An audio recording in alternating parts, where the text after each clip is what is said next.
What is up, Cowboys Nation? We got the crew together because, we've got this game coming up on Sunday night. We got to get it going. So we're going to have a good time, but make sure before you guys, as you're rolling in, hit that subscribe, hit that like, hit the share. I'll tell you this. First of all, how you doing, Kelly? How you doing, Greg?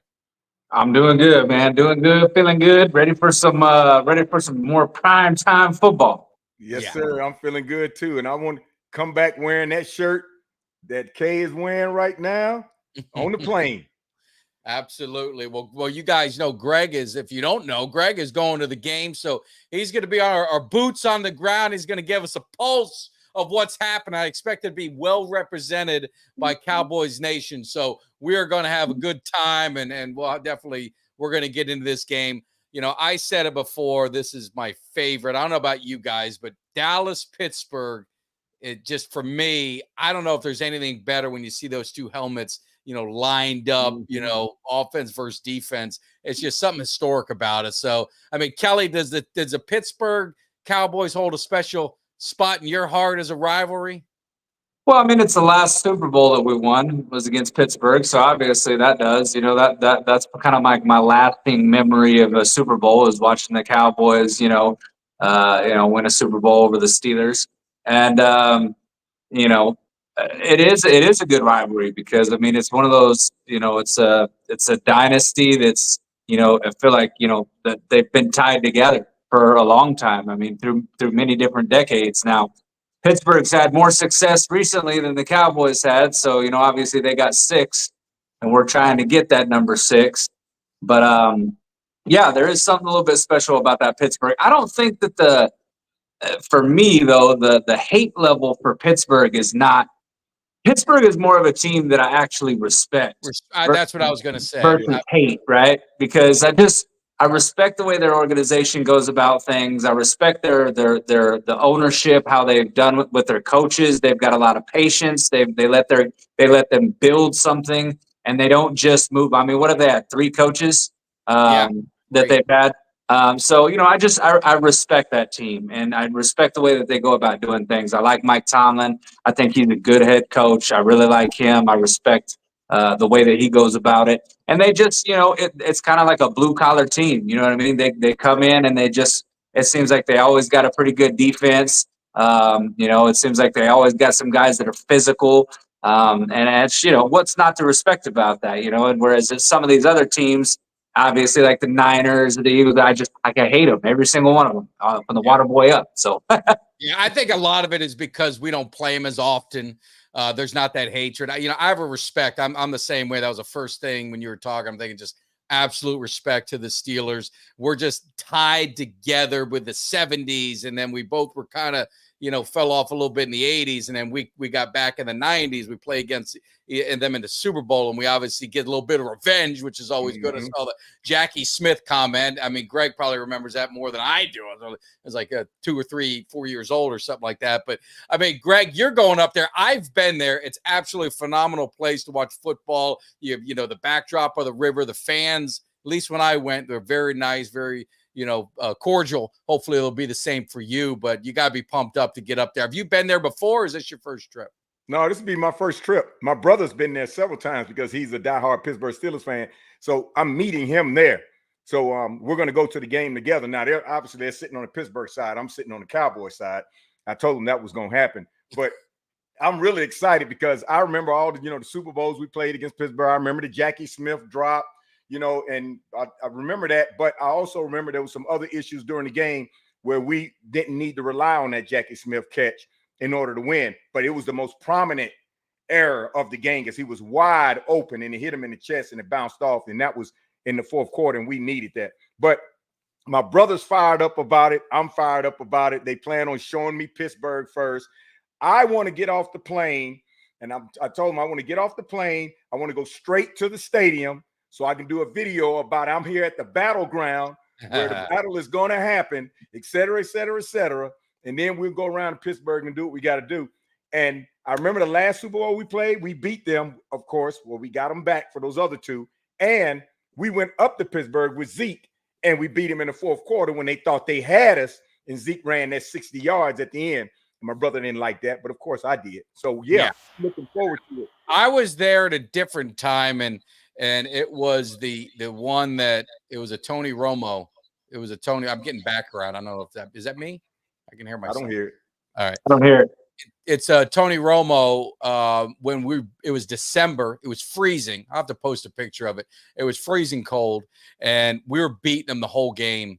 And in the Tony Romo way, him and T.O., they absolutely gave the game. I mean, the Steelers were congratulating me, shaking my hand. You guys got us, man. We were dominating the whole game until the last 3 or 4 minutes. We had a punt fumble. We had an interception, touchdown. I mean, it was just everything that could go wrong in the last 5 minutes. It was just that Romo kind of error where bad things happen at the worst time. And man, it broke my heart, but it was a good time. So hopefully you have a better experience than I did. And we come home with that victory. But it's a special rivalry, I think, for the history of the NFL. Yeah. Sunday Night Football, the Cowboys, this is probably the latest I've seen, and that's saying something because it's week 5. The latest I've seen them play a Sunday Night Football game. I had to do a double take. It's like, man, we haven't played a night game yet. Is that true?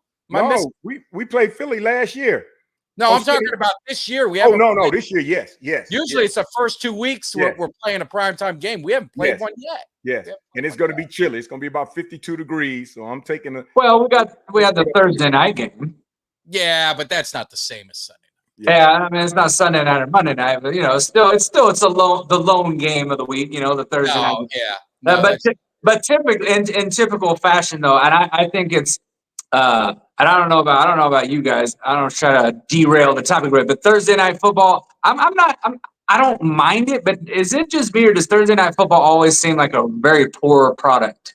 Well, if the team it's sloppy. It's usually sloppy, and it's just not a good. It doesn't seem like a good product. Typically, Thursday night football games are just sloppy and shittily played games across the board. Doesn't matter who's playing. It just seems Thursday night football is just kind of not a great idea by the NFL. I don't think there's enough rest in between those games going from a Sunday to a Thursday. I think the NFL kind of needs to reformulate how they do those Thursday night games. And if you're playing Thursday night, maybe have a bye week the week before. Or something like that where you get more rest because Thursday night games just typically seem to be just a crap product. Yeah, the other end of it, when they get that long layoff, is good. But when they only got about 4 or 5 days before that game, especially when the Cowboys have to play on a Thursday night, right? I'm kind of worrying because I know they ain't had enough rest, recuperation. They got to get at least a practice or 2 in. And they won't do it on a Friday night, of course, because they know Friday night everybody likes to go out and enjoy themselves. So most people aren't going to stay home and watch football. Thursday night, nobody's going anywhere most of the time, just a few people. So Thursdays. But yeah, you're right. I wish they would just get rid of Thursday night football. But because we love football, players say it's just another day during the week we get to see it. So it's like it is. It is, but when they did that game with the Eagles in Green Bay, that Friday night game, why maybe make Friday night, maybe move it to Friday night. I don't know. I'd like football on a Friday night. I'd love to spend my Friday night watching NFL football. I thought it was pretty cool when Green Bay and Philly played. First time ever on a Friday. I enjoyed the hell out of it. So I don't know, maybe move it back one day or turn it into a Saturday game, something where you give these players just a little bit more rest to recover going into the game. I feel like it would just make for a better product on the field. Yeah, I don't disagree. I don't like that. I'll be honest with you, man. I'm sorry. Maybe I probably shouldn't say it because I say I'm such a big NFL fan. I rarely watch Thursday night games unless the Cowboys are playing or if it's a really intriguing matchup. I don't watch it.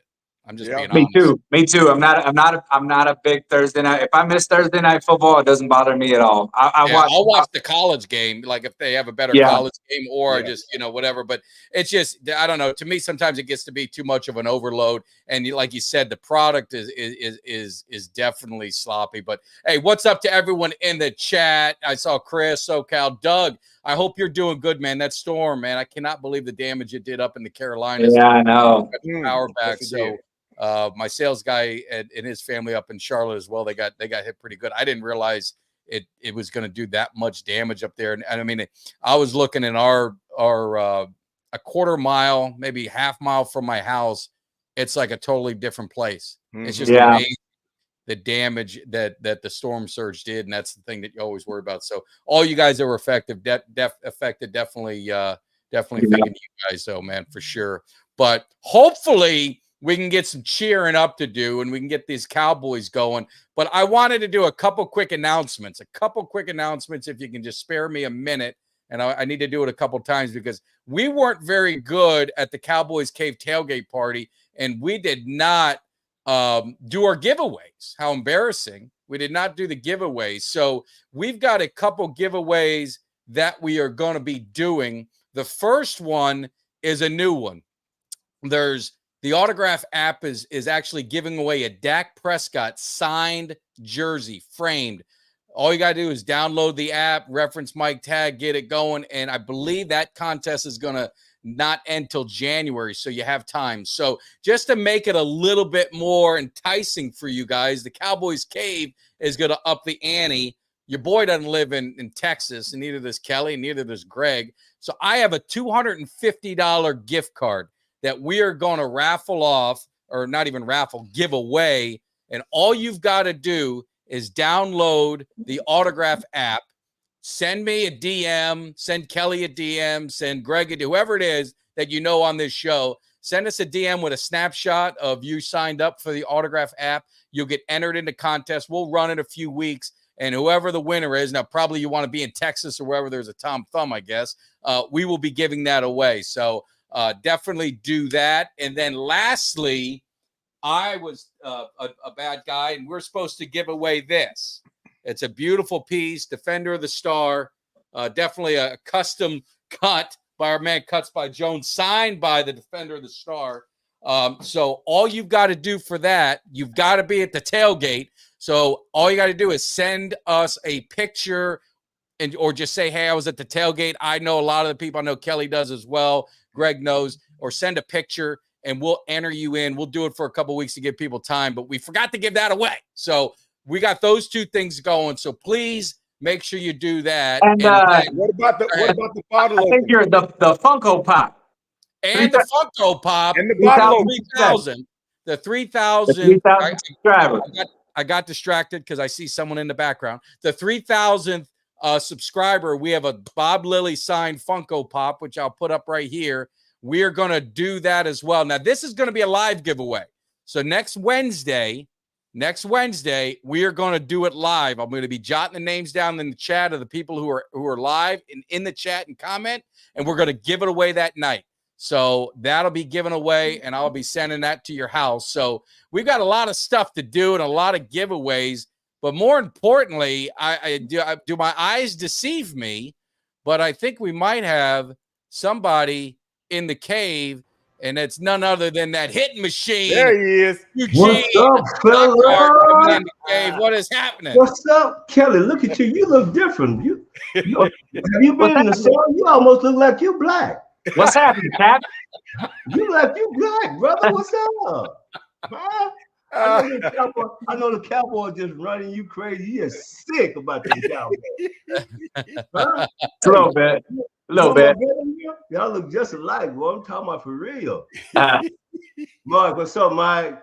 What's happening? I'm trying to fix a better cam. What's up, Eugene? Now, Hey, I kind of teased these guys. I didn't tease the crowd, but I teased Kelly and Greg. The amazing and honored news that you gave me just, put a big smile on my face all day, and there wasn't a person I didn't call to share it. But I just want to know, maybe you'd like to share it if you want to or you don't, with the Cowboys Cave family.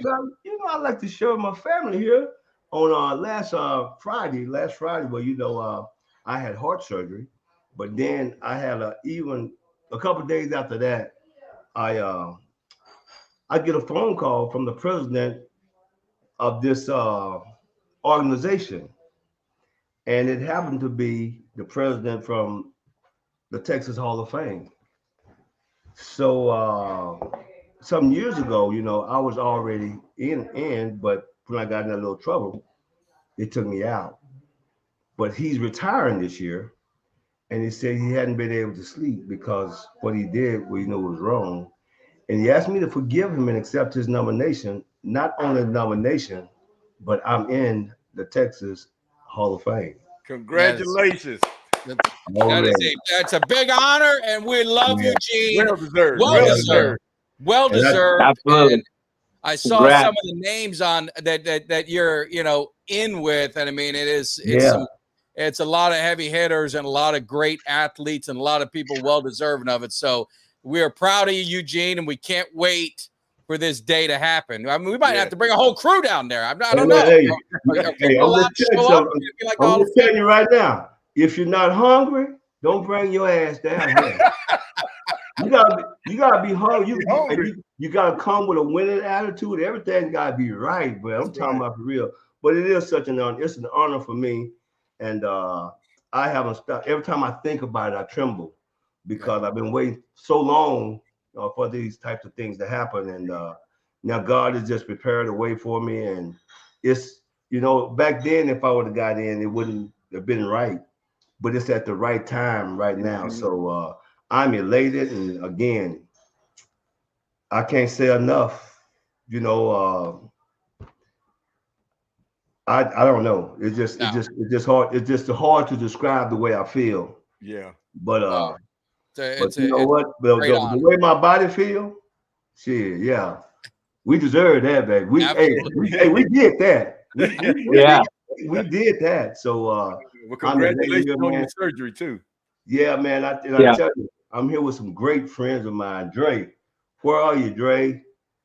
I'm here with Dre and Chandra, man, and they have really, really been absolutely awesome friends with me since all these things have happened. Dre, what's up? What's going on, guys? How you guys doing today? Good. How you Doing good. And so again, the 222 tackles, the almost 1,500 tackles in my career. It's just an amazing accomplishment for me, and I'm just happy. And again, the only thing I wish my dad was here to see it, but I know he's in heaven watching over it. So, and again, now let's get to some real talk. Yes. Let's talk about y'all team. Yeah. You're not even on it. You're not even going to say y'all. You gave up on it. He said y'all. Don't get off the bandwagon. No. Let's talk about our Dallas Cowboys, man, and some of the things that they're going through. I don't know the subject that y'all was talking about right now, but we just got started on the rivalry with the Steelers and Cowboys, just kind of like that. I don't know, those two helmets, man. I just love them, but we didn't even get to the game yet. So definitely the floor is yours on these Cowboys. And I'll tell you, the main thing that you see is, and I think we all can share the same sentiment, is that how critical now the offseason is for not just the Cowboys, but for every team. If you look at our roster now, when someone substitute or come into the game, I don't think either one of us know any of their names. You do any of their name. We don't have a backup system. We don't have a backup team that can step in and play and that you not lose a step. And when that happens, your team goes down, the performance goes down because somebody hasn't done something right in the offseason in order to make this a Super Bowl team. All in to me, and I'm not the only one saying this, but it's just all over here in Dallas, and it's like people really they didn't even get excited about the last win. You beat the New York Giants team by 5 points.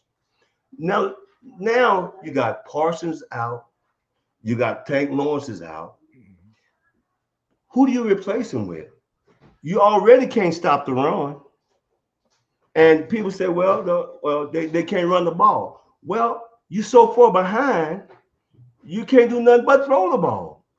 And then you don't have enough blocking. You got 2 rookies starting. You got your center's hurt. So this team is just it has more holes than Swiss cheese. It does. But let me ask you, Eugene. Because you bring up obviously the points. Injuries you just don't know, and the San Francisco. No one's going to cry for us, right? No one's going to give us a pity party. San Francisco's dealing with it. All these teams deal with these injuries, and guys got to step up. Though I mean, Nealon is going to have to step up. You're going to have to get guys that overshown. There's people are just going to have to elevate their game. But are you just saying that the Cowboys didn't do enough in the offseason to shore up that lineup, to give them a little bit more depth? Is that kind of me? You tell me, who did they get? I'm talking about I'll tell me what. All in. Who did they get? Who did they get this offseason that's a difference maker? Well, they didn't get Derrick Henry, that's for damn sure. They can come in and play right now. Yeah. Let me tell you this as well. Excuse me. Look at the 49ers. McCaffrey's hurt, right? So he go over to Germany. He's going to get ready to have this surgery. But here's what happens. Now, they have an insurance policy that every game that he missed, they get back $1 million or so. Yeah. But the money that they're paying him doesn't count against the salary cap. How smart is that? It doesn't take a Phi Beta Kappa. If it worked for them, why in the hell it don't work for us? Why don't we try doing some of that with some of the injuries that we have that doesn't count against the cap? Then we can go get somebody like a Devontae Adams. We got 23 million sitting Amari Cooper. Yeah, or Amari Cooper. Now think about this. First of all, if you're Jerry, would you bring Amari Cooper back?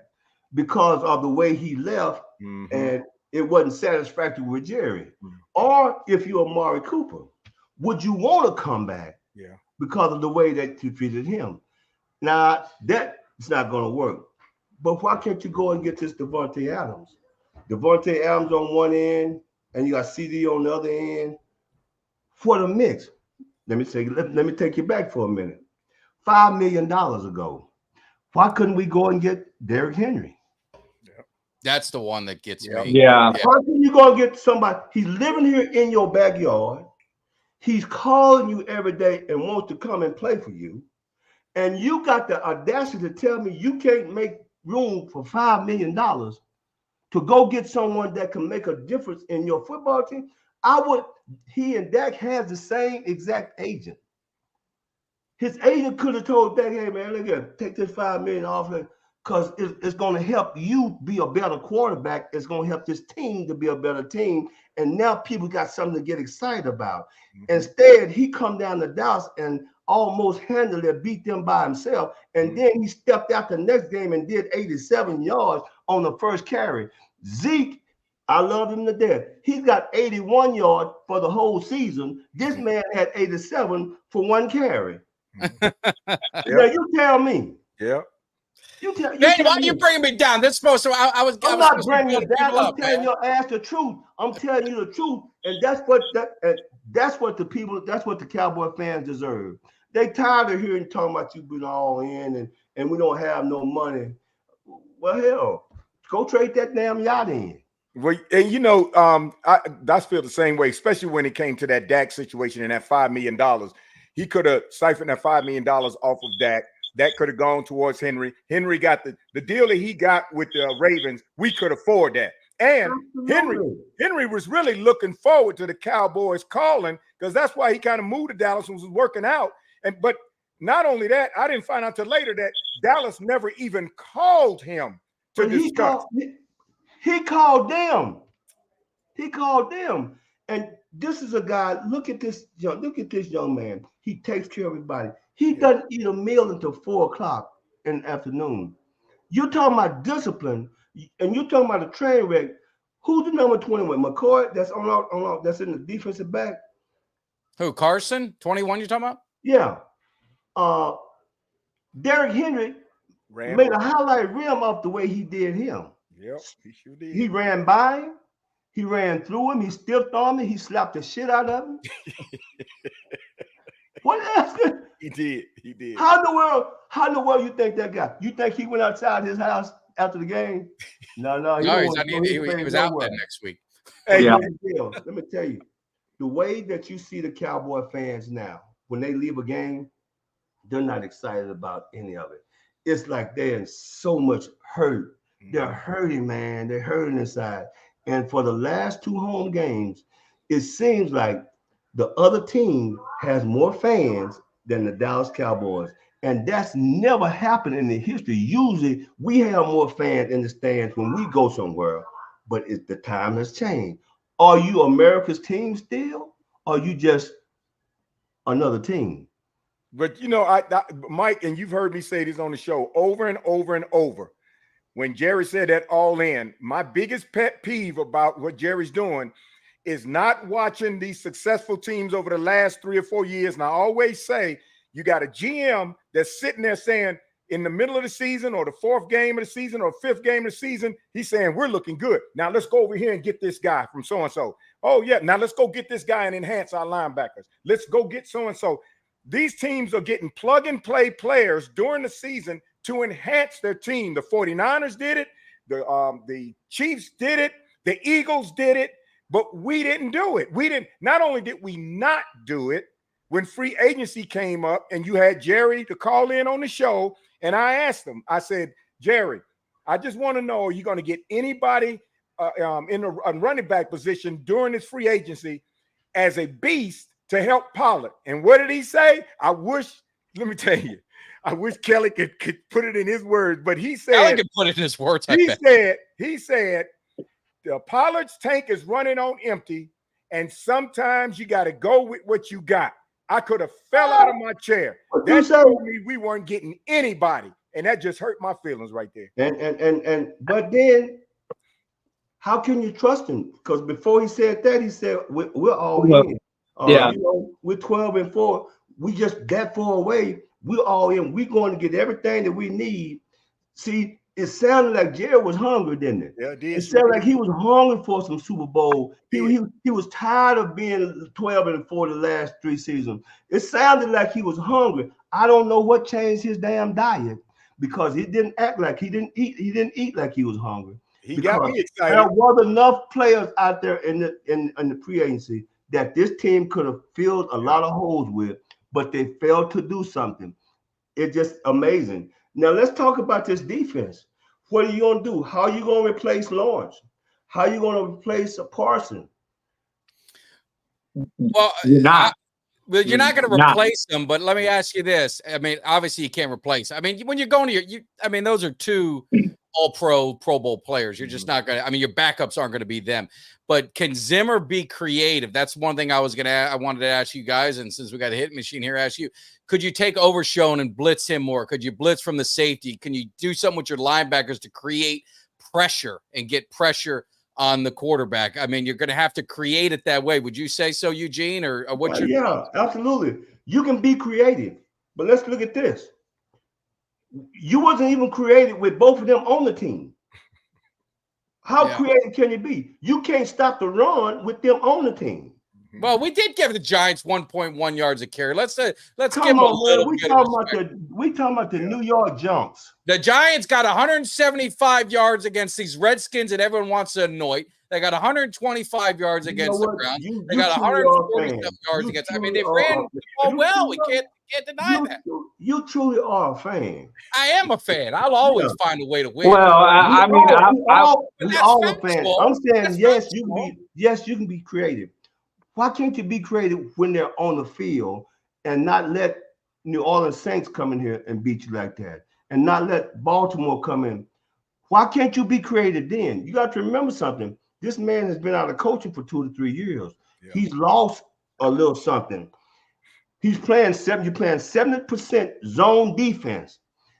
What can you do in a zone defense? How are you going to blitz in zone when you got everybody dropping? Mm-hmm. You're going to have to be like some Dan Quinn, go man to man and bring some 8 guys up on that line of scrimmage and put some pressure on that quarterback. You haven't been able to stop anybody that run on the edges. Every coach that comes from San Francisco 49ers run toward the edges, and the Cowboys have not been able to stop the edge running yet. So it seems like you would do some twist or some type of turn.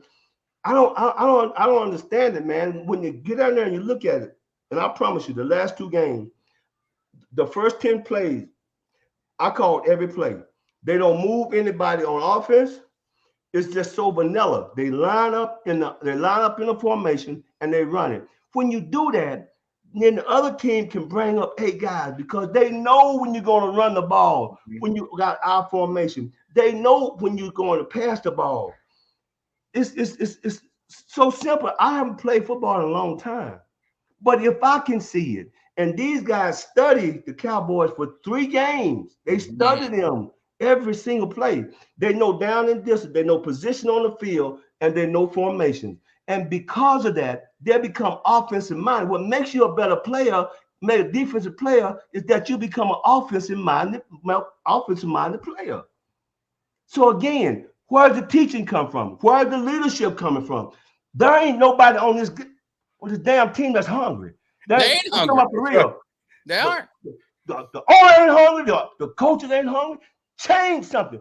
If you want some different results, God dang it, what do? You do something. You do something different. If you keep doing the same damn thing, you won't get the same damn results. I don't care what you say. You never seen Coach Landry. You never seen the Dallas Cowboys when they winning run the same play out the same position. We used to do the pre-snap to confuse them, move somebody around so the defense got the thing, get them out their rhythm. Now, what they do, they line up and they just come at the Cowboys and they kick their ass all over the field. Yeah. Yeah, they should have learned after that first game with the Saints to be prepared. And I do think that Zimmer came back and he's tough, but I think Zimmer's the generation for Zimmer has passed. I even think the generation for offensive coordinator Fossil has passed. And well, that's a good word to use, fossils. We got some fossils in the coaching staff. Mike McCarthy, this might be his last year. Zimmer might not make it but 1 year with his old style of defensive play. And Fossil on offense, he's not being creative. When you put Lamb in the backfield and everybody on the Giants knew that Lamb was going to be getting the ball, what does that say about the confidence we got in the 3 running backs we got? That you got to put Lamb back there and think Lamb's going to get yardage. He didn't get anything. So I think that's a Schottenheimer. Look at Cowboy. Schottenheimer. Yeah. Look at the Cowboy Cave. We do shit different every time. We bring a different guest. We may be seated a different way. People can't just turn the damn Cowboy Cave on and think we won't be sitting in the same place. We confuse their ass every once in a while, don't we?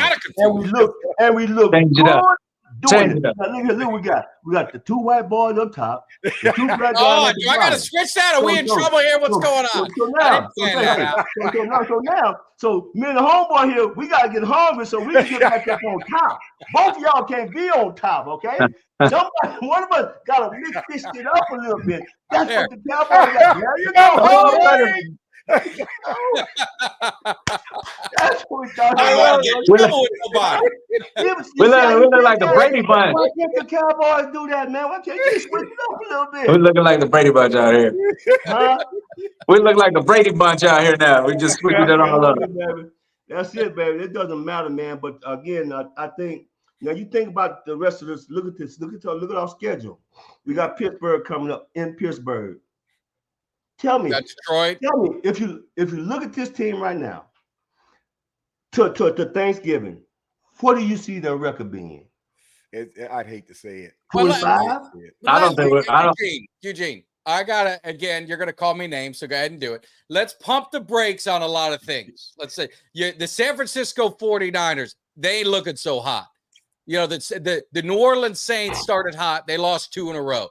Yeah. The Atlanta Falcons 2-2.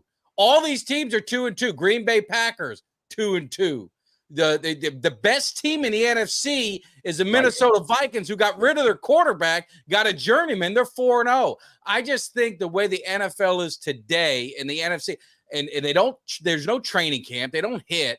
I just think these teams are trying to figure out and find their way. I don't know what to expect from any team. That's why Uncle Cheech is going to be on a little bit. I mean, he's had a terrible start to his year because I don't know what the hell to expect from any of these teams. The Bills look like world beaters, and they get run off the field. The Pittsburgh Steelers were starting out good. They got annihilated by a journeyman quarterback, Flacco, and then the young kid Richardson. So I don't know what to expect from any of these teams right now, to be honest. So with you being a Dallas Cowboy, America's team, Cowboy Cave on, with you being that, you satisfied with just what you said? I'm not satisfied. I'm just saying. Just because the NFL is just a team spot. That's all. We won Super Bowl with the rest of the teams, all of them looking the same way. We didn't care. We didn't look at them other teams. What we looked at was how can we make ourselves better? How can we win Super Bowls? How can we don't worry about nobody else. In your family, at your house, do you worry about anybody else besides you taking care of your family? That's No, what we the got only to thing I be worry on. about is I We get gotta served take first. care of That's the our only thing I family, worry man. about. Look at the Washington Commanders. Yeah. Look what they're doing with their new coach. Look at Jalen Daniels. Look at these guys, how they coming along. You tell me one guy that's a rookie or the second-year guy that's showing something to be prosperous and that he can make a difference in helping this team to get over the hump. That's what we want to see. We want to see some difference makers, man. We want to get it. What do we have to get excited about? We can't get excited about no running game. We can't get excited about no passing game. We can't get excited about defense. What can we get excited about? Well, you can get excited about. I dropped a hype video before the game, and Kelly's going to always give his post game, and my man Greg always does. He does it up in his cave. So that's something to be excited about. We got Eugene on here. No, but listen, I'm a salesman. That's what I got to do. I got to sell myself and making sure that I'm going to enjoy this season. All I'm saying is this team, obviously, take away the injuries. This team has a lot of all pros, a lot of Pro Bowlers, it's time for these goddamn players to step up and start making a difference. I hear the coaches and I hear this, but how about these players go in and stop getting pushed all around the field and getting thrown 7 yards back? The coaches ain't doing that. The players are getting thrown back. Take it up on themselves. You know what? You know what Bill Parcells used to do? Bill Parcells wouldn't come to practice. He would let the leaders do practice all day. He didn't show up. That's when you got a coach. That's when you got somebody that's an innovator that's counted on those leaders to be the leaders. Tell me something. What have your all pros done in 4 games? No leadership. That's what I'm talking about. No leadership. How somebody's gonna follow them and they're not doing a damn thing? You gotta have somebody on the team that say, hey, enough is enough. The hell with what the coach say. Well, if you even if you don't run the right play, have a fight. Start a fight. Don't get pushed all over the damn field. I'm talking about you look like you didn't eat pregame meal, so therefore your ass is hungry while you're on the field. We need somebody. You know what we're gonna do? I'm gonna get some shirts made. Are you hungry? That's what the shirt's gonna say, right? And you give them out. Kelly, get it patent. Do you want it? How bad do you want it? I'm talking about you're a Dallas Cowboy. Yeah. How bad do you want it? Do you want to see yourself keep sinking every game? Do you owe the fans something? Yeah. I think Jose in the chat has some right here. He said, have you seen the interviews with Mike McCarthy? He said he's not even speaking about who's in, who's out. It's been Jerry Jones that's calling those shots. I feel like right now this team feels like a neutered team, honestly. Like it feels like, Jerry has always been heavily involved, but the fact that Jerry Jones is speaking on if Dalvin Cook's going to be activated, the fact that Jerry Jones is speaking on who we are and are content with at our wide receiver spot, like this is something that Mike McCarthy should be speaking on. Mike McCarthy's coaching for his life right now. If he don't do it this year, he's gone. This is his last year. And it almost feels like Jerry Jones has self-sabotaged this season, going into the season, knowing that he neglected several positions of need by not addressing it in free agency, not addressing it in the draft. There's a kid named Braylon Allen that the Jets got in the 4th damn round that would be a starting running back for the Dallas Cowboys. Right now, he'd be the best running back on our team, and they did not address these positions, and it feels like Jerry wants kudos for signing Dak, wants kudos for signing CD, but that's the only damn things he did. If he would have done those things before the start of free agency, they could have signed Derrick Henry. They could have signed any one of these free agents. They could have signed a defensive end. They could have got another linebacker. He didn't do that. And I feel like he's setting Mike McCarthy up to fail. And then Jerry's going to say, well, we couldn't do this because we paid Dak Prescott all that money, and Dak Prescott needs to elevate his game, which is that's a load of horse shit. And that's kind of where we're at.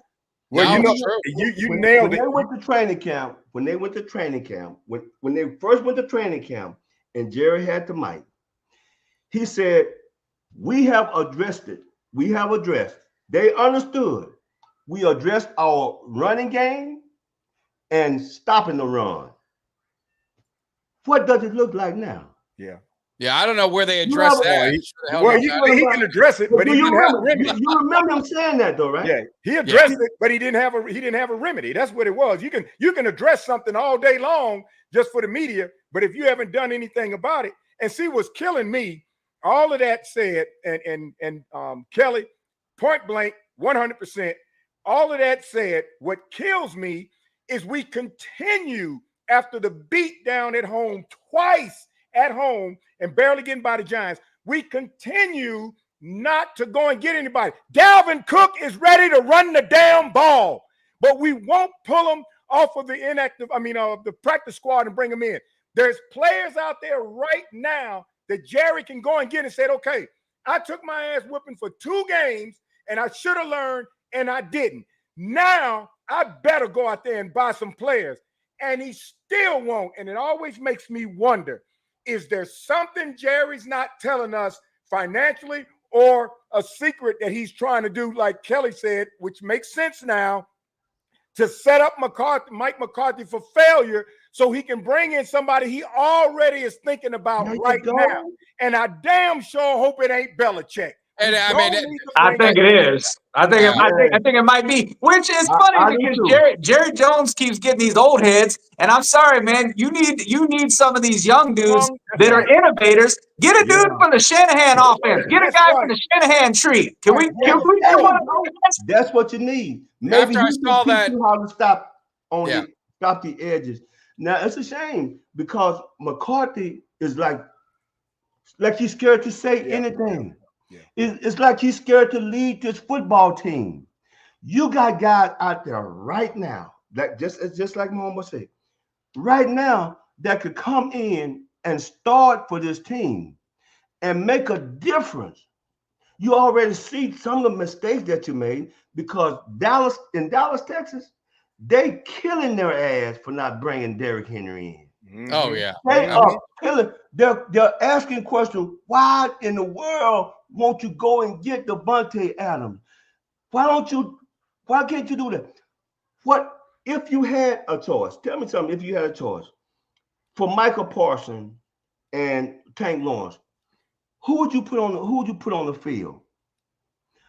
Who out there in free agency that you could look at right now that could come in and play right now on the edges?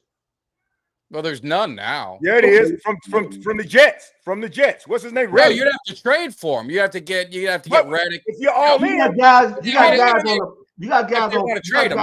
You're not going to get a free agent. I was saying there's no one out on the street that you're going to pick up today. Not on the street. I'm talking about you can get guys off the other team's practice. You could try if they want to trade. Yeah. Right. And there are guys on the practice team that was with the Cowboys and knows the system, but they didn't make the team, but they're on somebody else's practice squad. Yeah. If you had a choice to go get somebody, it seems like because they know the system somewhat, you would go and get them, right? Yeah. Right? I would say this. I'm watching this McMahon series, and that's some crazy dude, this wrestler. But Vince McMahon, he said something that struck me, and I'm like, man, I wish Jerry would listen. Because he talked about bringing some of these wrestlers back and some people back, and he brought someone back who sued him and won in court, and he ended up bringing him back. And his son said, if it's good for business, Vince McMahon is going to do it no matter what happened in the past. So I guess what I'm saying is, if it's good for business, you go get Amari Cooper. I don't care what happens. Yes. If it's good for business, bite your pride. Bring that some bit back. Find a running back. You know what I'm saying? If it's good for business, go do it. But I think Jerry's ego and pride get in the way where he doesn't want to look like, you don't want to hear people saying, see, we all told it. All these, every fan in this country who's a Cowboys fan knew we couldn't run the ball and knew we couldn't stop the run. Yes. All off season, and they did nothing to address it and try to tell us, okay, well, we got Zeke and we got Rico and we got dudes. We're going to be able to run the ball now. Well, how you didn't run the ball last year, and your running game actually got maybe worse or the same. And then defense, you lost guys who weren't great guys. It's fine, but you didn't bring anyone in that elevated it. So it's all on the owner and his arrogance, and that's what we're paying for. But Jerry used to do that. Remember, in the 90s, he went out and got mercenaries. He saw what was going on with the 49ers, the people we played in the NFC Championship. He went out there and got them. He got the Haleys. He went and got the Sanders. Yes. He used to do that. He got the Great Wall of Dallas. He used to do that. Yes. And it makes me wonder, you had the key to success, Jerry.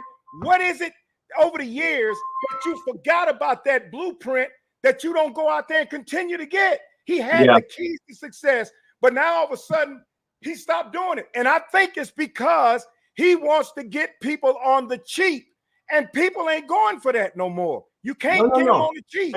And it was, when he bought this team, man, you talking about somebody that was ready to go and to get this team from being 1-15 and 7-9. You talking about somebody that had fire in their eyes, and then plus he had a gentleman named Jimmy Johnson that knew talent.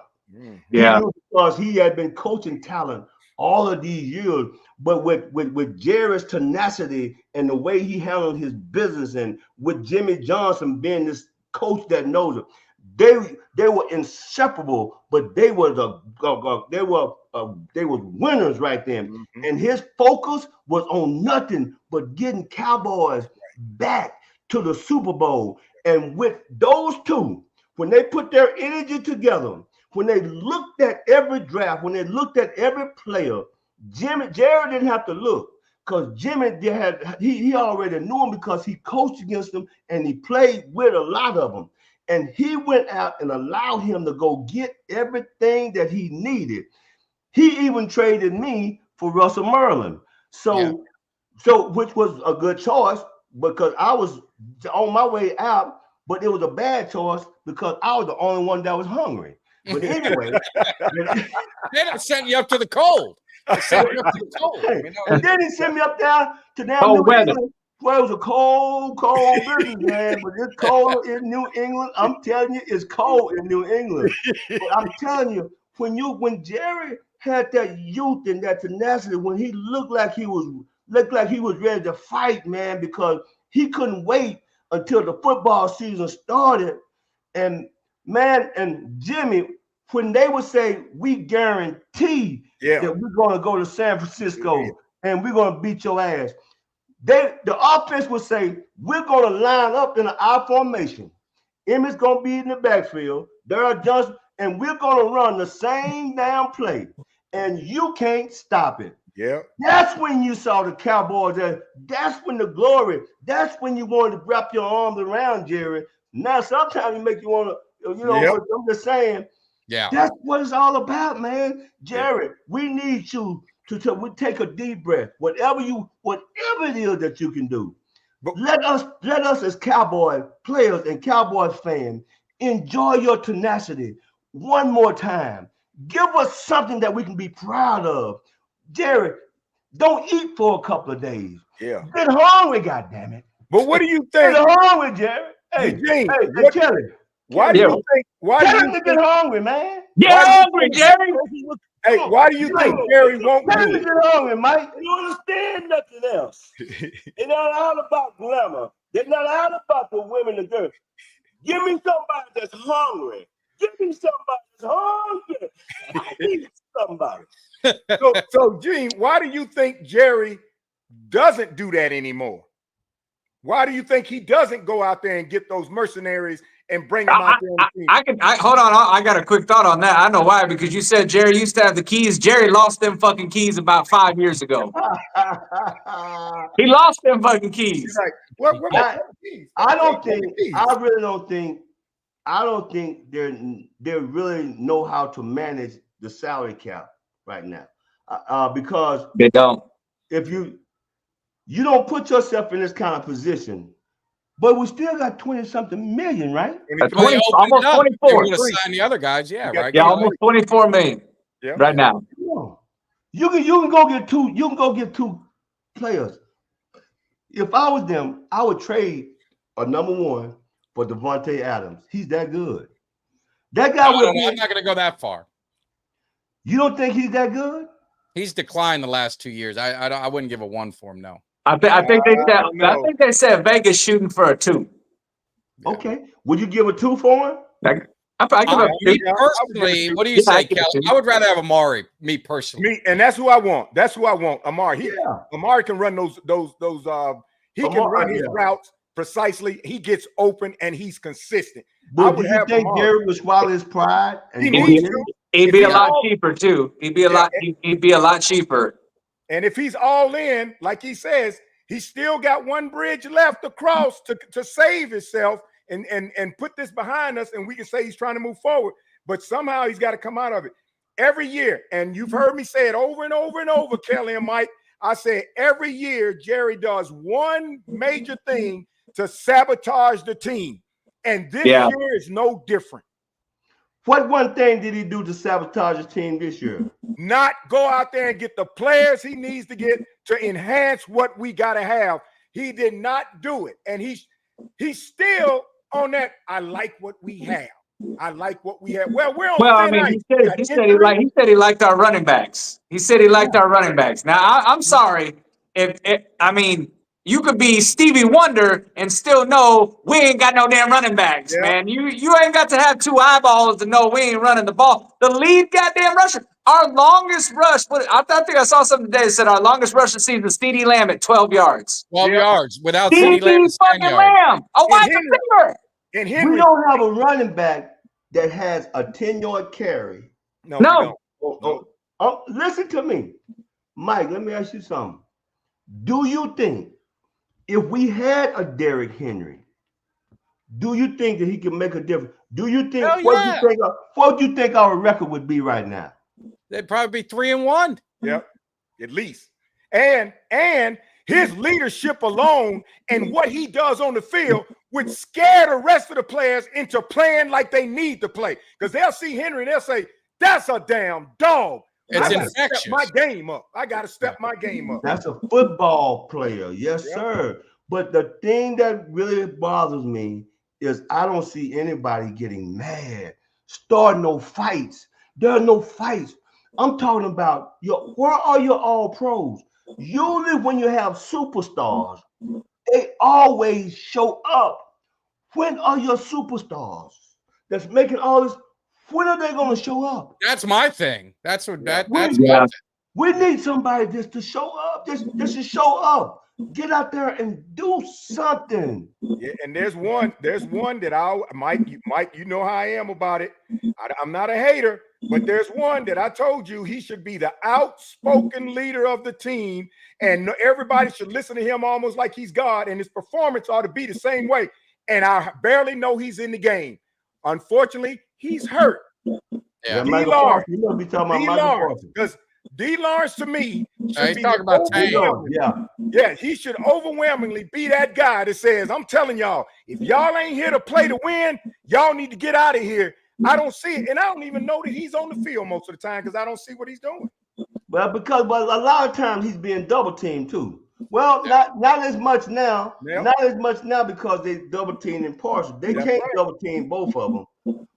But see, here's the deal. You got two great defensive ends, two guys outside linebackers. They're going to have to double one. So wouldn't you be able to devise a scheme that you can sneak somebody up in on that line? Overshown. I tell you who was the best at it. The best at it was a Buddy Ryan when he had that 46 defense. Oh, yeah. Yeah. He didn't care what you ran. He was going to put 8 on the field, and they was coming after their ass. When we played against them, and they sacked Troy Aikman 8 times that game, and he had all those concussions, that's where it came from. And Buddy Ryan absolutely loved what he did. He loved it so much that he was sitting up watching the game, had a fifth of Jack Daniel in his hand, and got drunk and fell out on the floor. That's the honest God truth. Now, maybe we need somebody to get drunk and fall out on the floor. We do. Maybe we need somebody to get drunk and devise something up in their mind where we can get to the quarterback. Or we can get our quarterback enough time to get the ball downfield. Maybe we need somebody that's hungry. I don't understand, man. What do you think we're going to do? Difficult is we get on here every week and we try to figure out what's going on with the Cowboys. Why don't they, as a coaching staff, why don't they, as a whole unit, get together and try to figure out what in the hell do we have to do for this team to look like America's team? We got to figure it out. What do you think? Well, what do you think our odds are in Pittsburgh this week? What? That's what I think. All right. Hey, Eugene, I got to change things up a little bit because you're bringing us down. And I'm not bringing you down. you're bringing me down. I need to make some money now. Now I've got to change it. I don't know if you want to. I got Uncle Cheech. He's sitting in the back. Going on, let him come on. But hey, I'll be back next week. But one thing, you just can't call me Eugene no more. You got to put Hall of Fame. That's right. Eugene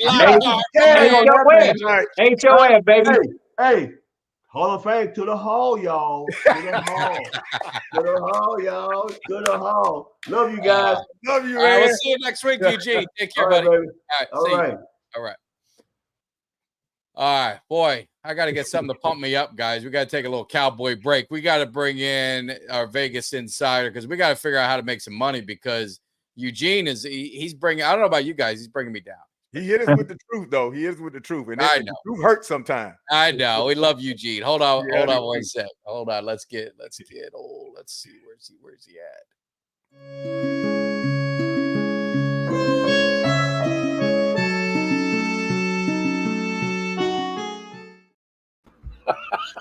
Uncle Cheech. Hopefully, you're not betting against our Cowboys. I mean, that was an entertaining segment there. I really enjoyed myself. It's good times. And you're right. I agree with you. I can't figure out these teams either. This is the worst start I've had in 40 years. And it's crazy. I can't bet anymore on you. I can't bet anymore. Hey, you know what, Cheech? I'll tell you one thing that I feel like is right now is a for sure thing. Bet all the money on Florida State to lose every week. Get there. I mean, SMU took them to the woodshed. SMU too. Yeah. And that was one of Carmenucci's picks. I mean, he's been on fire. You've been terrible, but Carmenucci has been good. So I've been playing some of these upsets. 50% on his upsets, which is very good. Yeah. Very good. All right. Well, let's get into it. The first game, I'm going to tell you, I don't know. I'd love to get Kelly's opinion on this. You got and Greg, you got the Jets at Vikings.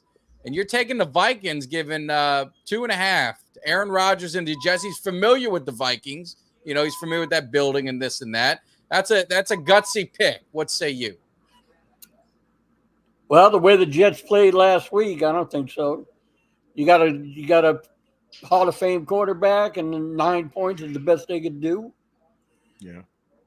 Against a rookie quarterback. Broncos defense has been solid. Kelly can vouch. He's played against girls Broncos fan. He's probably seen it. Their played against every defense under the sun, and 9 points is the best they could do. He threw for 240 yards. Yeah. The other guy, what's his name? Jack Nix, or whatever his name is. Jack Nix. He threw for 60 yards. Mo Nix. Yeah, that was a disgusting game. They should have won that game easily. Yeah, well, you know, the way I've been picking them, you might as well bet the Jets. Yeah. Well, you know, New York still. Aaron Rodgers is still yet to really get in sync with Garrett Wilson. Garrett Wilson hasn't had a game with over 60 reception yards, and they also. Robert Saleh was heavily criticized there for Breece Hall not giving this young rookie, this 20-year-old running back, Braylon Allen, the ball on the goal line. Breece Hall got stuck. He's on a real hot seat right now, that coach. He is. If they drop the next two, Saleh will probably get fired. They might. But you know, and Garrett came out and said something that normally players wouldn't say in the media. Garrett said, you know, we're not creative enough. He said, we're not creative. We're just doing regular old plays. And I feel for Aaron Rodgers. I'd like to see him in the game, but I think Aaron Rodgers had a better chance with the Jets if he had been healthy last year when they were hot, they were on all cylinders, than they do this year. For some reason, I think that one window for the Jets of being a great team, getting to the playoffs, passed by because Aaron was hurt last year. Now he's back. That team is not the same. It's not the same. And he's a year older too. Yeah, a year older.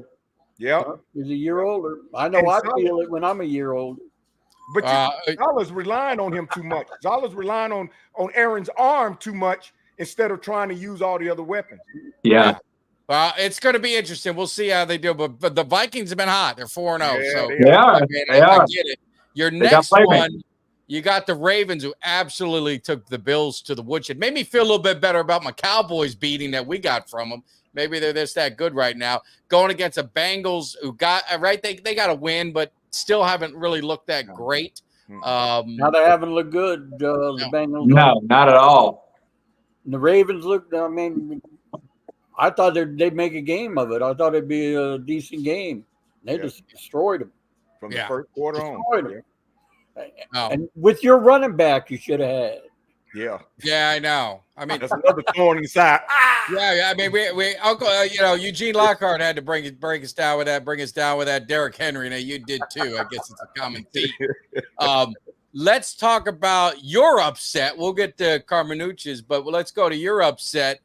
This one's interesting. You got Bama at Vandy. Vandy getting 23. Is this kind of Bama off a real high, and maybe they're going to be a little flat? Is that what your That's my theory. It was a 2-half game. Alabama controlled the first half, Georgia the second half, and then Bama made a big play at the end to win the game. But these guys got beat up. That was a hard-fought game. I'll take the 23. Yeah. They might be healing some guys up. Plus, Vandy's at home. They just need to win. Yeah, Vandy ain't no joke. Vandy's no joke now. Well, I'll just say this on that Bama game, just to go backwards a little bit when we're talking about that Georgia. I mean, how about that 17-year-old wide receiver from Alabama?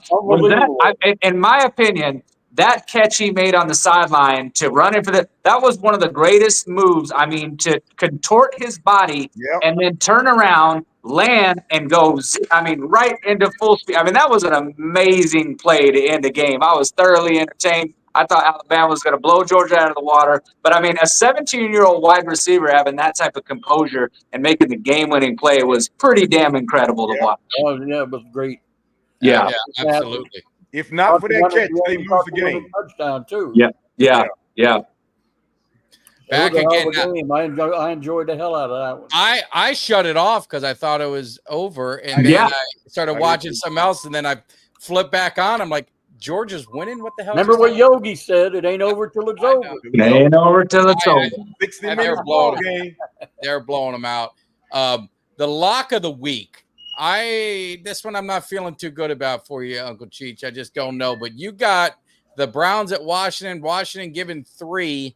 You think Washington's going to win this game? I think you're wrong, but we'll see. Cleveland's got some real quarterback issues. They do. They do. Real quarterback. They should give that Deshaun Watson a medal, man. He fooled everybody. Sure did. He fooled them all. They got all that money, and he stinks. And he reset the quarterback market. The quarterback market's where it's at today because he started with Deshaun Watson. And they didn't get the Deshaun the Texas haven't done anything. Nope. But they got it. They got to eat it. That rookie's playing good at Washington. The defense is good. I watched Washington for the first time last week. I was really impressed with that quarterback. Real composed. No, he's good. Yeah. What's his name? The guy in Houston, the quarterback. He got his team to the playoffs last year, the rookie. C.J. Stroud. Yeah. I like Washington in this game. The way my lock's been going, you go ahead and bet on Cleveland. I'm looking for Jaden Daniels around game 9 to turn into a pumpkin. I'm looking for that Cinderella slipper to come off around game 9.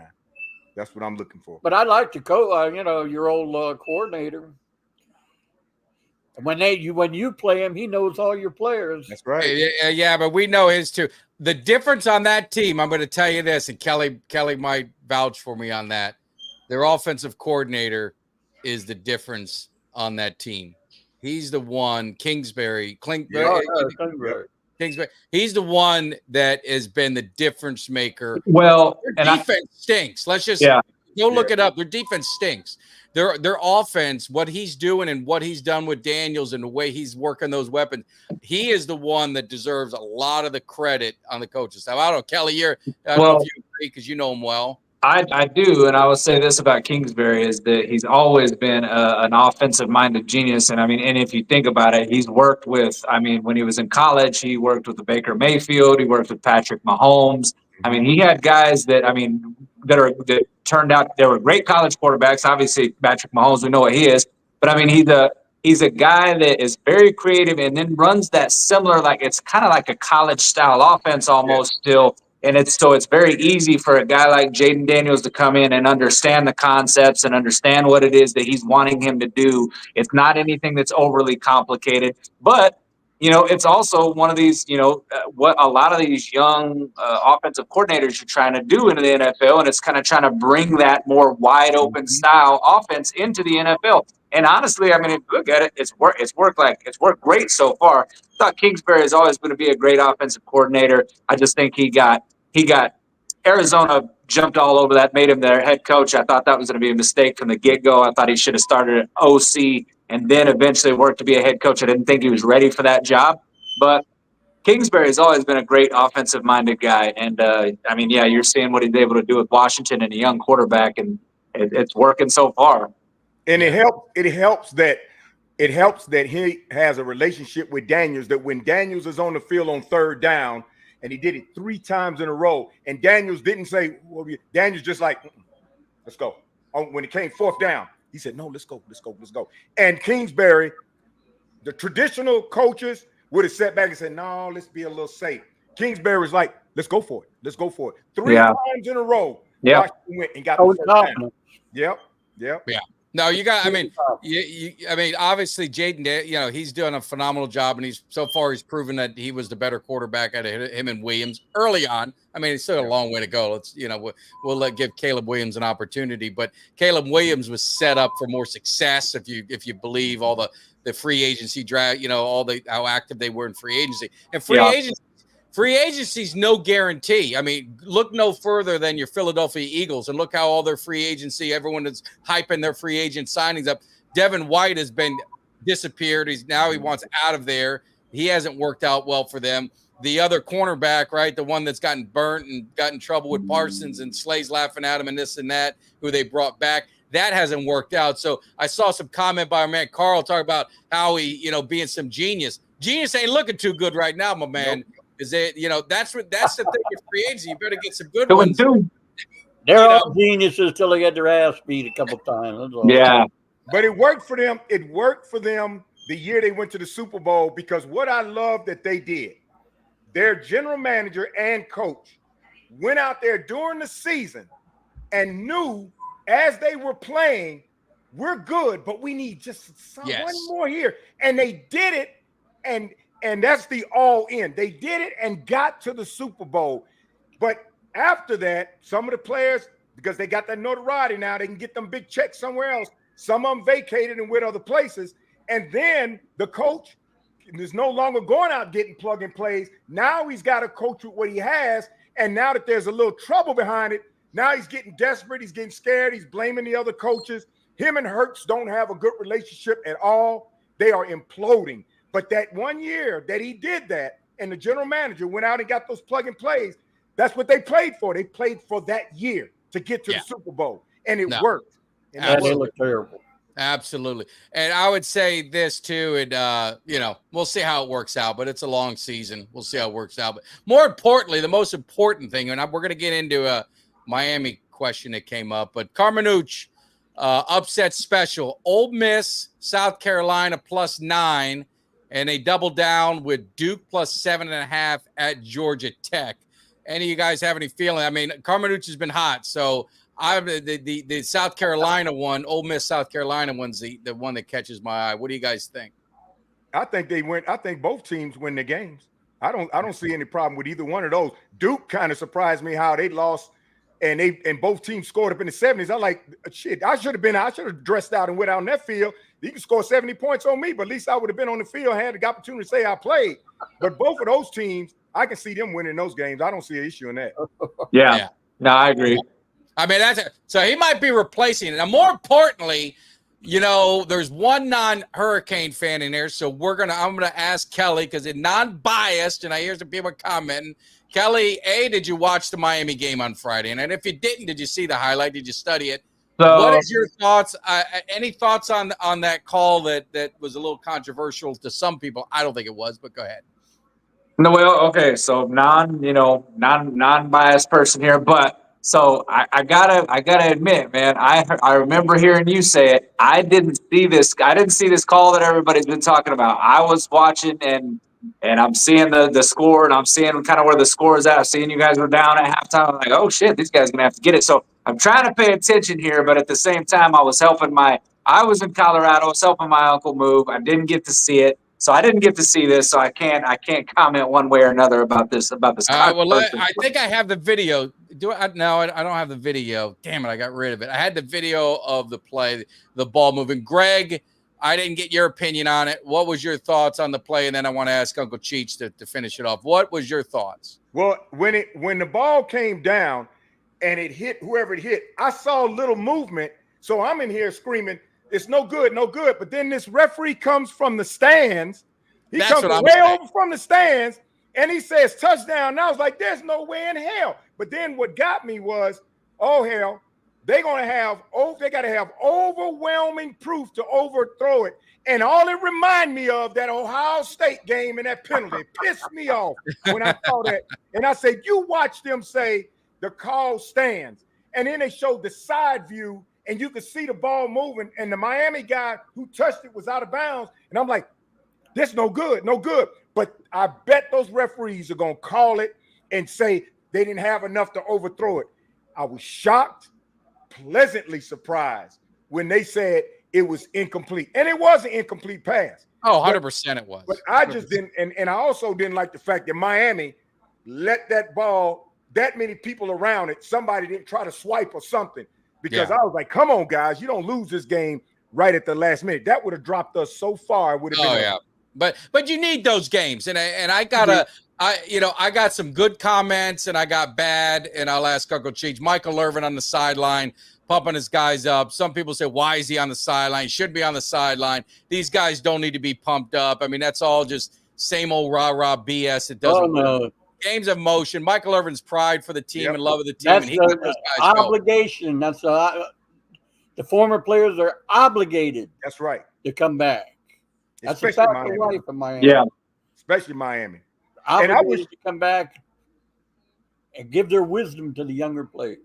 That's right. And I wish you'd do that in Dallas. I said that. I wish Michael would go to Pittsburgh. And that was an incomplete pass. And I thought for sure we're going to get screwed because when did we ever get a break from a referee? That's right. Ohio State. Then I was thinking about Doug Flutie going that far back. Yeah, I remember that too. I was really surprised. They need to tighten up their defense a little bit. I mean, the quarterback, 3 turnovers he had. Yeah. He played good at the end there, got us back in there. But you can't turn the ball over 3 times and expect to come away with a win. No. We're lucky they did. Yeah. I don't expect any problems Saturday, even though let me ask you guys this, and Kelly, I don't know if Texas Tech has ever had this issue, but Miami's playing on Saturday, 10 o'clock Eastern, because it's in California. So they're playing at 10 o'clock their time, even though it's 7 o'clock in California. That's not one. I don't think that's pretty cool to do, but have you ever had that? Look, Tech, because all these damn Pac-12 teams have come into the Big 12 this year. We play our game at 10 o'clock Central Standard Time. Mm-hmm. So my game that I'm going to be watching, I'm going to watch these son of bitches till 1 a.m. Probably 1:30. I mean, it's going to be between 1 and 2 o'clock when our game finishes in the morning, my time. So I hate it. I hate those games. I hate the way those games. What do you think, Greg? And 2 things. Exactly what Kelly says, that I like to stay up and watch all the games. But then when it gets to a certain point at night, I know I want to get up early on Sunday. And all those West Coast teams play those late games. The good thing about ours is, number one, College game day is going to be there. And we're playing, even though we're playing at 10:30, because of College game day is making a big thing about it, it's going to be a big game that night, and it's going to be on ESPN. So you ain't got to go way out on one of those other sports channels to try to find it. But I tell you what, Cal gets up for certain games. They get up for certain games and they play that like it's their championship game. Miami better not go in there and get arrogant. I don't know how the time change is going to kind of mess with the players. That's what I don't like. 7:30 when it's real. Yeah. real That's what I don't like. Yeah. Never liked going across country. I remember that's Florida State's only win. Yeah. Yeah. So Well, going across country and then just playing those super late night games. I just feel like if it's a West Coast team, they shouldn't get night games. I'm sorry. Yeah, I mean, I know people want to do that, but if you play on the West Coast, there should be no reason that you're playing on, like, I shouldn't be watching my team play at 10 o'clock at night. And No, that's if you're playing an East Coast or Central team, you should be playing at a reasonable time for that. I mean, make that game where they're playing at 5 o'clock over there. So you start at 5 o'clock or something. I mean, but not these games that are out there that are starting at 8 o'clock out there their time, which is like 10 o'clock my time, or even later on the East Coast. So yeah, I'm not a fan of it. I don't like it, and this will be the third game this year already, or that we played Washington State that started at 9:30 my time.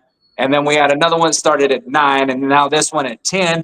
I thought the 9:30 was killing me, and now I'm looking at this one at 10 o'clock, and I'm like, you got to be shitting me, man. So, see, this is why I don't be coming on the show on Sunday mornings, because your boy is watching Texas Tech at 1 o'clock in the damn morning, still pounding cold Miller Lights. Yeah. I'm feeling a little rough in the morning, man. I'm a little rough. I don't know how I'm going to be in the morning. I tell you that, man. I'm doing the show Sunday morning. The Miami's going to be on till 1 o'clock. That's going to be tough. But the media, that's the media's fault. The NCAA and the media. The media wants to show football all the way late at night to keep viewership. And they can play those games as early as 11 a.m. on the West Coast, which would be like maybe 12 or 1 our time. They could play it. They could start them either at 11 a.m. up to about 3 p.m. Start those games. And you'll get them in on normal time. But viewership, they're worrying about the viewership, having to go and watch these games while these other games are on, these premium games. And then later in the evening, you don't have any games at all to keep that viewership up. Because when people who really want to watch football, when all the other games are over, we'll watch those West Coast games for a little while, the UNLVs and until you fall asleep. Until we fall asleep or until somebody blows somebody out. And that's good for viewership in the media. Yeah, no, absolutely. Well, Uncle Cheech, any thoughts on the Cowboys, Pittsburgh, the rivalry and the game? It's going to be Sunday Night Football. I mean, you think it's a toss-up? Do you think Dallas is in trouble with these injuries? We didn't get into a lot of them. We're going to get into them after you're done. But with Parsons, you got Tank out. Now you got Brandon Cooks out. We didn't even get into that yet. I mean, that's what makes the games. You start getting players start going down. I can change everything. Great equalizer. Got key players going down. That changes everything. I don't want to give you a prediction on it. No. I'm not familiar with all the players like you guys are. Who's hurt, who's not. But that makes or breaks a team or a season. Well, we will see. If they lose, Greg is not allowed to go to another game. Where would Miami be if Cam? What's the name? Cam Ward. Yeah, if he didn't show up, where would they be? Yeah. And Cheech is going to be. It's a 70% chance. I hope it changes. Right now, it's a 70% chance of rain that night in Pittsburgh. Yeah. And we got the injuries. Now I'm just hoping now that Flournoy, and then again, he won't know until Sunday. And I don't know if Jerry's going to tell McCarthy, no, don't go pull him off the practice squad. I mean, activate him. But if Flournoy plays, because he's hungry, he had an interview. He's hungry. He wants to show everybody what he's got, and he said he's ready. If Flournoy plays, he may be a deciding factor in this game against Pittsburgh with Lamb on the other side as well. He may be a deciding factor if Flournoy gets to play. But the defense backups, they're coming off of special teams to play defensive end. So it's going to be interesting. Well, we will see. I think we're going to get into it. But Uncle Cheech, I know it's a late night for you. We had an issue on Monday. I couldn't couldn't do the show, but Greg did a great job with Jimmy. They held the fort down. They did a great job. So that's all I got is time. So it don't matter to me. All right. Well, we appreciate it, and we will see you on Monday back in the cave, and hopefully it's a good week for Uncle Cheech and the Cowboys. Well, I hope so too. Getting on the winning streak in Miami. Hopefully they get the whale. Don't even come anymore for pick. No, he said he's done with you. He's got somebody told me. Yeah, We got to change it up. So, all right, Uncle Cheech. All right, we'll see you. Take care. All right, See you. All right, let's see. Is Eugene? What, Eugene? Do you want to come back on the show? I see you there. Are you hanging? Yeah. What's up? There you go. You want to be back on the show? Hey, man, if you need, I'm always ready. Huh? Oh, I just was making sure. See, I put you back up top again. I don't want to do that. I want you to see my beautiful daughter over here. Come here, girl. Say hello. Come on over here. Okay, hey, we got to meet everybody. How are you? Yeah. How you doing? How are y'all? Hey, I know what's wrong with the Cowboys. Yeah. Boy, you know they're not hungry, are they? They don't got that dog in them right now. They ain't got the fight. You see how she's talking about the dog? The Talking about dog, she knows. Nothing but the dog in me. Yeah. See, they ain't got no dog in them. Are you a Cowboys fan? Are you a Cowboys fan? There are some highly paid pretty boys right now. Yeah. They got no run for their money. You can argue that. You can argue We that. didn't have no, even though we was good looking back then, we didn't act like we were no pretty boys. No, y'all played hard. Yeah. Y'all They played want to walk around like, get that shit out, man. No. Hey, you got hi. I think they went someone went to P. Diddy party. Well, we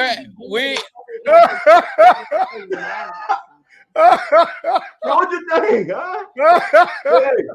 I got no comment. No comment. I'm out of this part of the conversation. Nice meeting you. Nice Hey, you all see my baby though, man. Shoot, you all see my little grandbaby over here. But anyway, man, it was good to see Unc. Unc seemed like he a little disappointed in his picks, man. Yeah, well, he's been down. He hasn't done a good job. Little bit. Huh? We had a contest. The lock of the week. It only lasted 4 weeks. So, look at the baby. Oh, look at that. Look at the baby. Look at this linebacker, baby. Hey, he ready. Hungry. His ass stay hungry too. I bet he does. He eat up hell and drink Jordan dry. This is my little baby right here, though, baby. This is what it's all about right here. Absolutely. It's about family. It's about love. It's about sharing and caring. And when we played for the Dallas Cowboys, we had that same kind of camaraderie. We loved one another. We was always around one another. It's hardly ever that you see these guys together trying to work things out. On Thursday nights, we were going to be at Randy White's house or Too Tall's house, watching the film together, somebody calling the plays and making adjustments and things like that. We wasn't out in our Lamborghinis and doing all these different types of things because we was hungry. We wanted to win. And, back then, we didn't make no money. And the way they constructed our contracts back then was based on us going to the playoffs. So that's how we got paid. You didn't need no agent because they're going to tell you they're going to give you 50 cents. And shit, then you'll make $1.50 when you go to the playoffs. Yeah. Huh? But they got it backwards these days. Huh? Yeah. No. It's about their brand now. It's all about their brand. It's about their brand. Each one of them got a brand. Yeah. Come on now. Brand new losers, man. It's a whole different. And And I you tell know you what? When you look at this one right here, boy, look at him, boy. Look at him. Say, "Rawr." He's ready. He's ready. There you go. There you go. Yes, sir. Teach them early. Teach them early. It's all about right there, baby. Nice. Yes, sir. But hey, man, I'm gonna get off the line with you guys. All right. You guys take care. We're gonna watch Pittsburgh. What's you guys' prediction for the Pittsburgh Steelers game? 21-17 Dallas. Mike? I would probably say 20-17 Dallas. I got to take Dallas. Kelly? 28-20 Pittsburgh. Oh. Sorry, guys. Gotta keep it all right. real. Just tell That's the all truth. right. Gotta keep it real. I'm gonna get shut out. You think Yeah. I so? think it's gonna be 21. I don't like it. I don't think the Cowboys. I don't like the injuries on defense. I don't like the injuries on offense. I don't like none of it. The injuries, Yeah. injuries. And you know those Pittsburgh fans, they're gonna be there. Yeah, they do. This is perhaps Yeah, one they of the do. biggest rivalries in the world, man. The Cowboys and the Steelers. I love that rivalry. I do love it. I love it. It doesn't get any better. Another rivalry was the Washington Redskins. Yeah. But Yes. nothing was bigger, man, than the rivalry with the Cowboys and the Steelers. And they See? still got one more ring than we do. Yeah. But we need to do something, man. Yeah. We gotta do something, Mike. I know you're a little pissed off at me. I'm not trying to bring you down. I'm trying to tell you the truth so you can get to Jerry and say, hey, we got to do something, Jerry. Say, I'm gonna try, man. We're trying. We're trying. I say you got to win in spite of Jerry. I always say you got to win in spite of him. That's what the Cowboys got to do. But Eugene, we'll be talking to you. Yes, You have a great man. I told you, weekend. Mike, you can't just call me Eugene no more. I know. Hall of Fame, brother. Hall of Fame, brother. Hall of Fame, brother. From another brother out there waiting. Hit Eugene Lockhart. All right, guys. All right, take care. Man. See you soon. Hey, All right. to the hall, y'all. To the hall. Yeah. See you guys later. Take care. All right. All right. Let's go. All right. On a positive note for the game, because I try to, of course, I don't want to, come out and say, man, we're going to lose this, but I try to look at it in a sense that how can we win this game? And that's what I kind of count on. Yeah, we got the injuries. Then Brandon Cook goes down. But I'm looking at it like this way. Those players that are going to be backing up Parsons and Lawrence, a couple of them are coming off of special teams, but they're defensive ends, but they're mainly playing special teams. I'm looking at them coming on. I'm looking at Flournoy getting signed. Playing. And I just really wish we can hear a late admission of Dalvin Cook, because I think that these guys that are going to be coming off of special teams finally getting a chance to play defensive end and on the defense. I think if these guys turn out to be a diamond in the rough that surprises us, it may make the difference in the game. And Flournoy is that other reliable beast of a receiver. That may be huge for us. And if Dalvin Cook can just play this game, I think we got a bigger chance than most people give us to win this game. Well, let me say this. I don't know. Again, I'm should be better at the rules, but I'm going to trust Rick. He said you can only elevate 2 players per game from your practice squad. So that would be they can be elevated. Flournoy and Lawson. Is that they could be a player can be elevated twice. He gets elevated from the practice squad. The second time he's either got to be signed or he's cut, or they can re-sign him on the practice squad. And because Flournoy's not on the practice squad. He just doesn't dress. He's on the 53. He's on the 53. So they still should be able to bring in Dalvin Cook, even if that was the rule. Yeah, but even if he comes up twice, he gets that second edition. He comes up and they don't sign him on the 53. They'll just on paperwork cut him and then re-sign him on the practice squad, providing another team doesn't scoop him up. Because I think they got to give you got to do like a 24-hour waiver period or something like that. And if nobody picks him up, then we can re-sign him on the practice squad and the cycle starts over again. But it's that void after you cut him from the second time you played him off the practice squad and you don't sign him. It's that void of whether somebody picks him up on waivers. Let me ask you this, and I want to get back to it, but I just was thinking about it because my brother went to the Bucks Philly game. He got field passes, so it was great. He met a lot of the Eagles, and he actually got a picture with some of the players. And I don't know if I've got it. I wanted to show it to you, but I was going to say, had you ever seen a team get a worse beating than the Eagles did on Sunday? I mean, that was pathetic. The type of offense it was 254 yards to 0 at one point. You talk about overpaying for a quarterback, the turnover machine that's Jalen Hurts. You talk about all these things that they do. I mean, how embarrassed would you be if you're an Eagles fan right now? You got to be at rock bottom. I mean, what do you think, Greg? Well, and I don't want to do anything to defend them Eagles. You know that. But in their defense, their 2 starting receivers were out. They didn't get a yard. Wait. The 2 starting receivers were out. That makes some of a difference. But the biggest issue they have is internal strife. That's the biggest issue. Hurts and Sirianni are at it.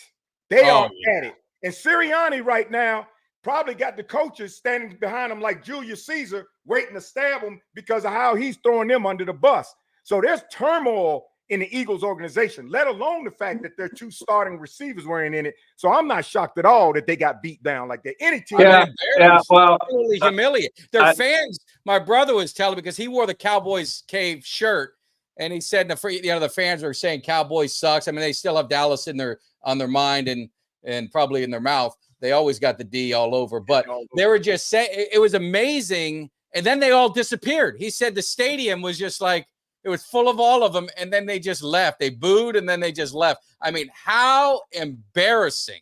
I just had to get that off my chest, Kelly. I mean, I don't know if you and Greg, I mean, people talk about, Dallas and, they lost against the Ravens, but the Tampa Bay Buccaneers, I mean, you're talking about being someone's bitch. The Tampa Bay Buccaneers have beat them like a dog the last 3 times they've played. Yeah. They've last 3 times. So I don't know. Yeah, they've smacked them around. And, I know that the Eagles fans will say, that they didn't have, their two starting receivers and, Lane Johnson. I'll say, did you have Saquon Barkley? Did you have your $250 million quarterback that since you guys signed him leads the league in turnovers? Yeah. Did you have him? All right. Listen, the Eagles are a bunch of pathetic pieces of trash. I can't stand them. I can't stand any of them. Their fans are loudmouth because when the Cowboys got injuries, well, then Dak Prescott has to elevate them. But Jalen Hurts, can he elevate anybody? Can he get a yard? Can he get a damn yard?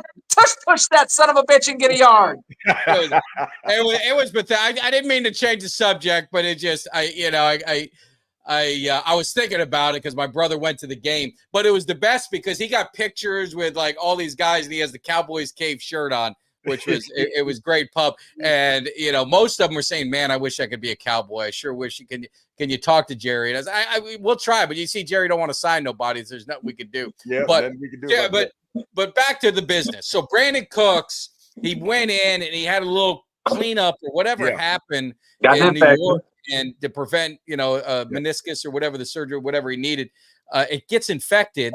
So now he's out 1 to 3 weeks from what they say.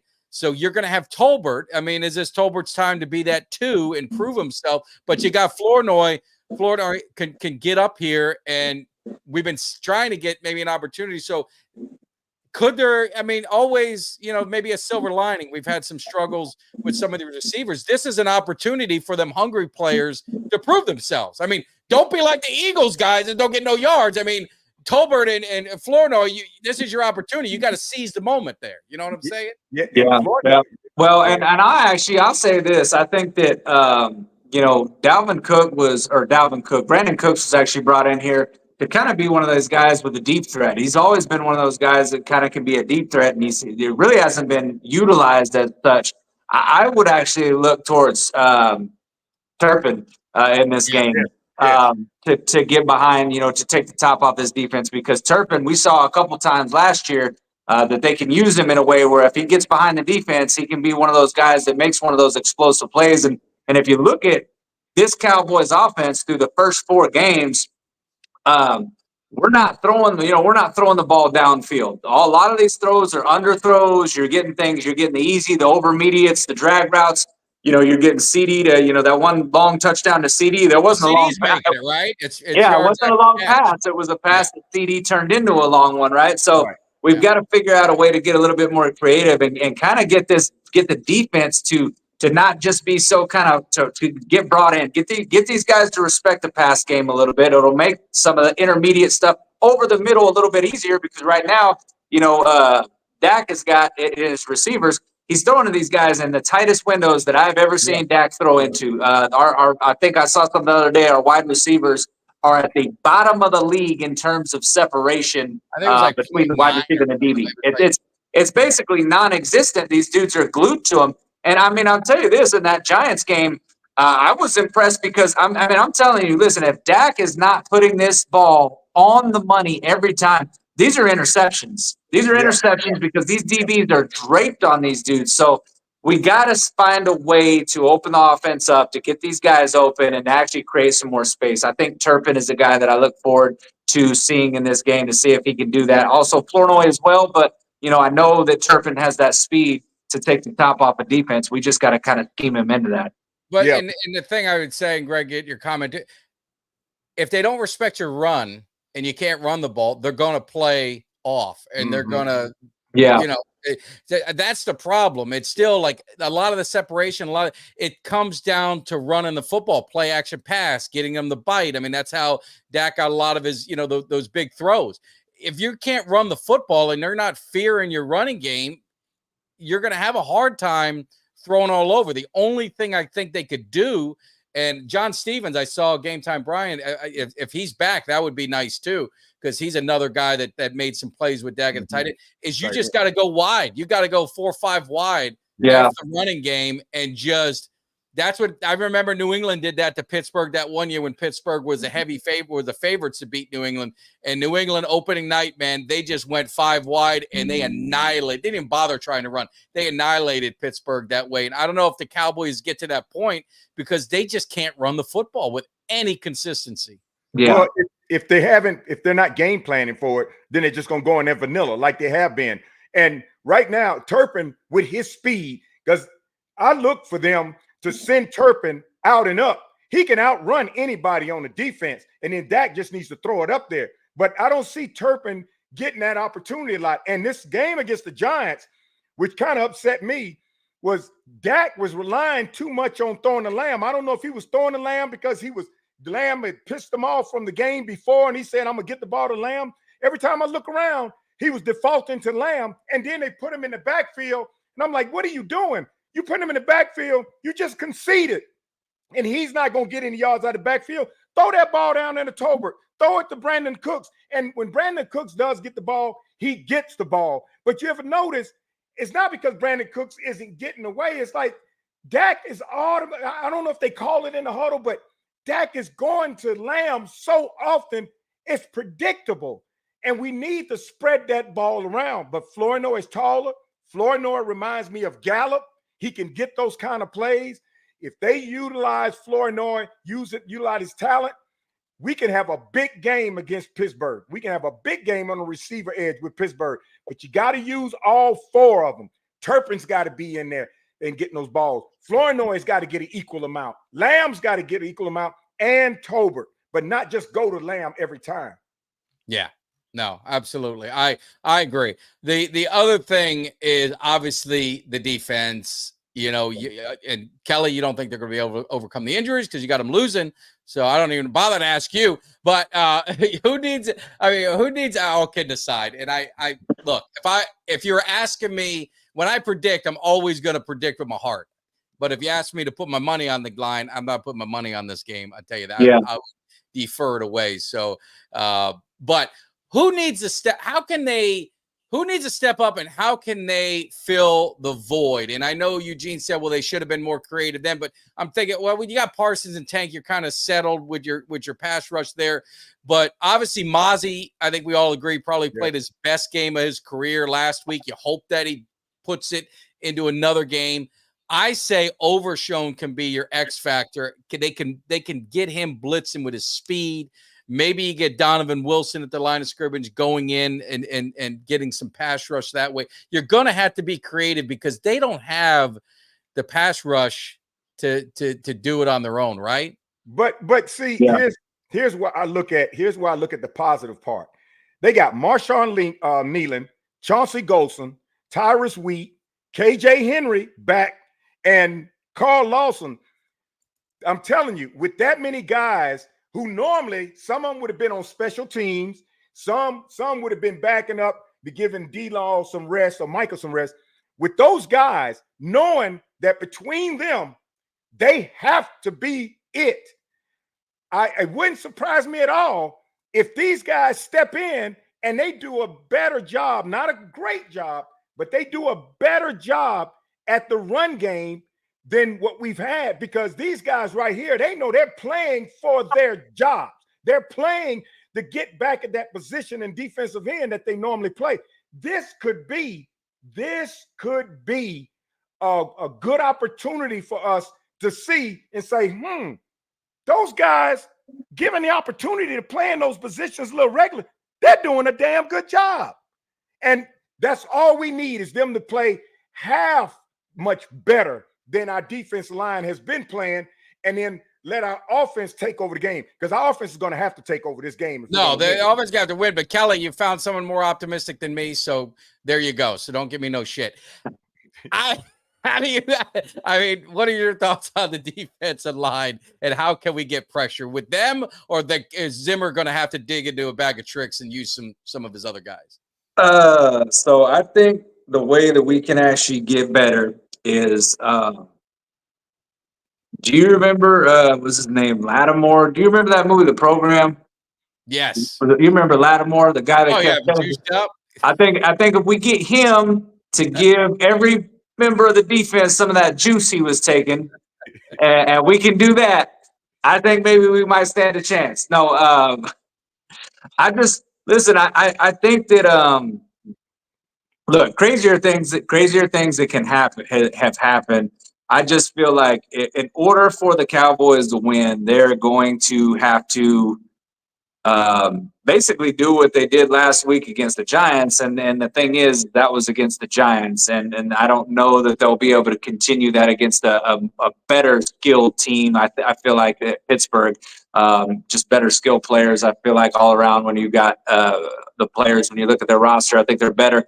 I just think that, you have to play your assignments. You got to play your gaps. Mozzie is going to have to do what he did last week and have another good game. You're going to have Overshown is probably – guys can't try to do too much. Michael Parsons talked about it a week before. He said these guys were playing Superman ball.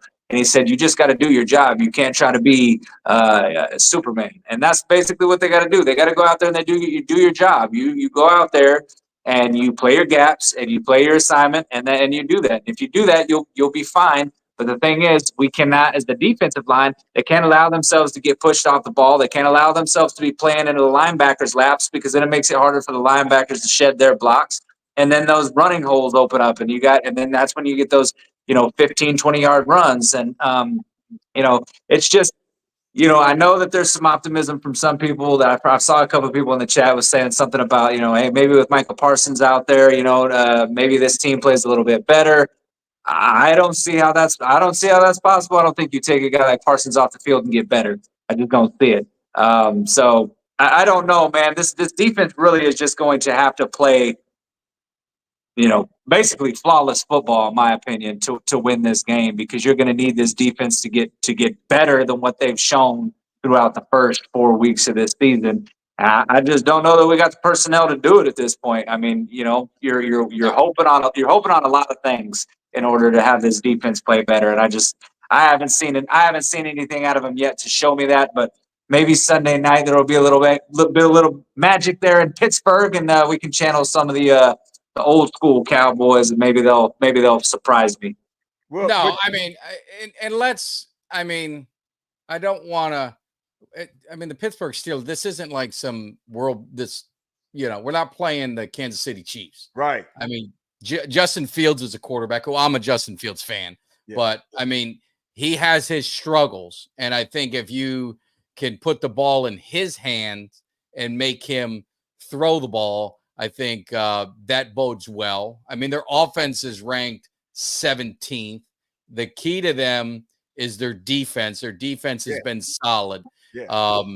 That's really where the Cowboys, the offense has to get in a fast start, can't play from behind. Right. That's really what they're going to have to see. But I was trying to pull up their schedule just to kind of see where they were at. Pittsburgh, go ahead, I looked it up. Pittsburgh doesn't have a running game. See, their running game is no better than ours. I'd take Najee Harris. I'd take Najee. I'd take Najee over anybody we got on our team right now. Najee has not been winning any of these games for Pittsburgh. Najee he hasn't been doing anything to win these games for Pittsburgh. And Pittsburgh's their defense is the best thing by far that they have. Yeah. Fields is not the magic button for Pittsburgh. You could put Wilson back there and the games would probably turn out the same way. It's their defense. But we have a passing game, I feel, that can defeat Pittsburgh. We get the ball out quick. We already know their defense. And when I say defense, I mean their front line. I don't mean TJ Watt. I mean, that's I don't mean linebackers and cornerbacks. I mean their front line. The key is getting that ball out quick, and we'll force them to have to step back a little, or linebackers shoot up to play them, and then we can go downfield on them. But we can't sit back there thinking we're going to have all the time in the world. It's not. No. It's not. We got to get that ball out quick, and of course, we need to start and see if our running game has any success on running away from Watts. Let's see because we got to do that to see if we can establish a running game. If for some reason we're able to establish a decent running game, we're going to use that and then throw the ball. But if we can't, our offensive pass game can light them up if we get the ball out quick. Yeah. Well, they beat the Falcons, a good win opening day, right? Beat them 18-10. They lost to they beat the Broncos 13-6. They beat the Chargers 20-10. They lost to the Colts 24-27 to Anthony Richardson and then Joe Flacco. I can't believe he's still playing. Came in and he drove down the field on him pretty easily in a drive that mattered. It wasn't like it was garbage time or anything. They ended up winning the game. So and he threw the they're ball. not invincible, is all I'm trying to say. Right. But I think the problem they're going to have is obviously TJ Watt can absolutely, wreck them. And Steele has not been very good. Guyton is a rookie, so I'm not even going to hammer him, but he's had his struggles and he's had his good moments, right? I mean, it's a mixed bag that you'd probably expect after 4 games. So I think to your point is they got to be able to throw the ball quick. Yeah. They got to get it out fast. Otherwise, Dak Prescott's going to get murdered back there. So that's where they really got to be there. But they got to get touchdowns. And my man just said it there. And he looks like he's an Eagle fan. So Carl said, I don't know what the hell he don't speak very good English, but he says, thus supposed to be an equal show. Mike and Kelly show no love to Eagles. I think Greg, undercover Eagles fan. Carl, I don't know what show you think you tuned into, but for me, it's always fuck the Eagles, buddy. Every and I day. concur. And I concur. Fuck the Eagles. Ain't no love shown to Philly. Get the fuck out of here if you want to hear that shit. Go to an Eagles podcast. Why would we give the Eagles any kind of glory? Plus, Yeah. They just Fuck out of here with that. They just got their behinds whooped. Their wings got clipped. They no longer fly. They're buzzing.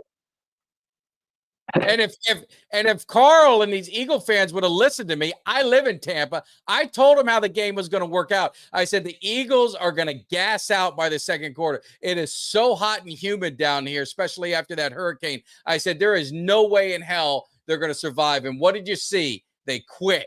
They gassed out. They quit. And that was the end of it. We got blown out by the Saints. You got your ass whooped by the Tampa Bay Buccaneers. So how about that? So take it for what it's worth.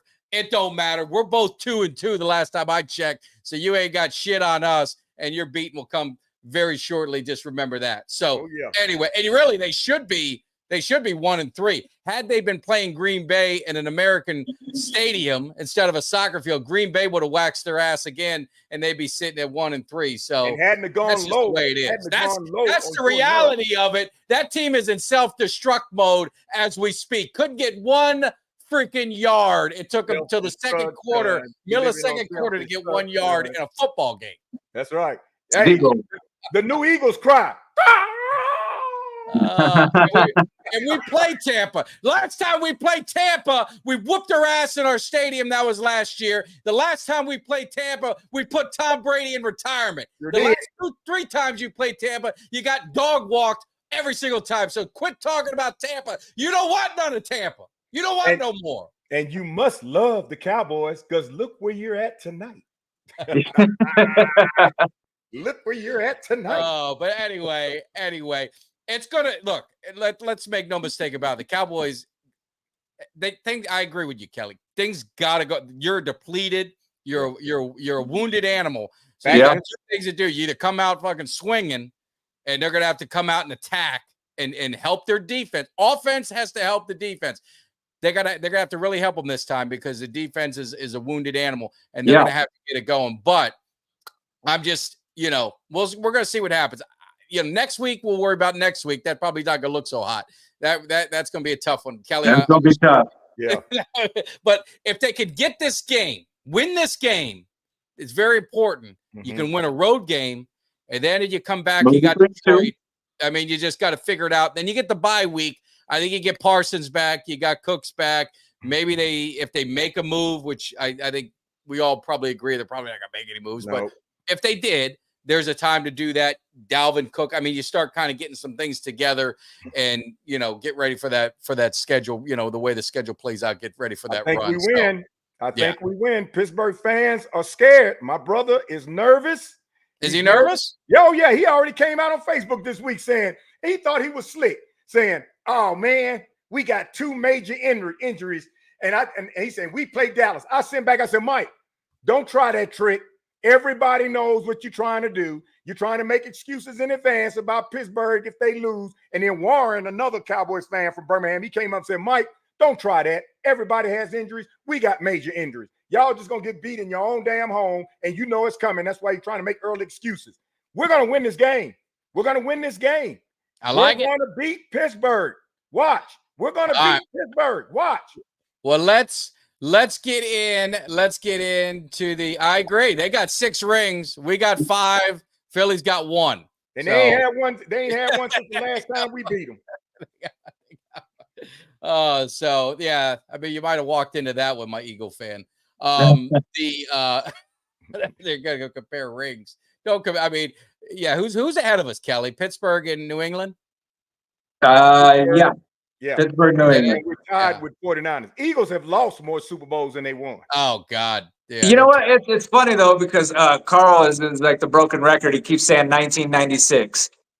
So when you Eagles fans say that, I don't think you know how pathetic you fucking sound.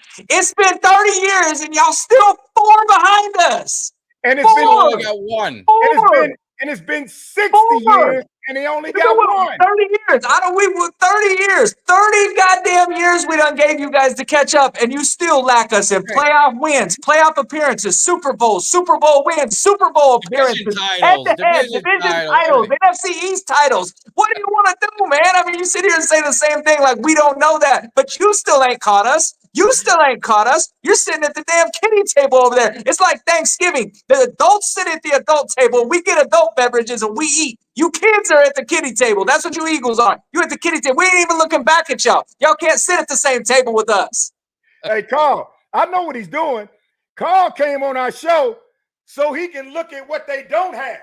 That's what it is, Carl. You get your eyes. Hey, look, this is the most attention that Carl gets during the week, so I'm going to cut him a break. It's the most attention Carl gets all week. Show Carl some love. You see that, Carl? You see that, Carl? I know that's what you've been looking at all show. Damn, Mike. Yeah. Y'all lost that many Super Bowls, then you ain't won but 1. And you can't even put that 1 on the kitchen table because it looks odd. Oh, man. But we love you, Carl. We love you because you love to come see the Cowboys. No, he's a subscriber. So, hey, we welcome all of them in there. We welcome all. And my man right here, Greg, is old enough to say 5 rings. I'm old enough to say 3. What I say is it's actually 4, but I won't count the first one because I was under 3 years old, so I don't count that.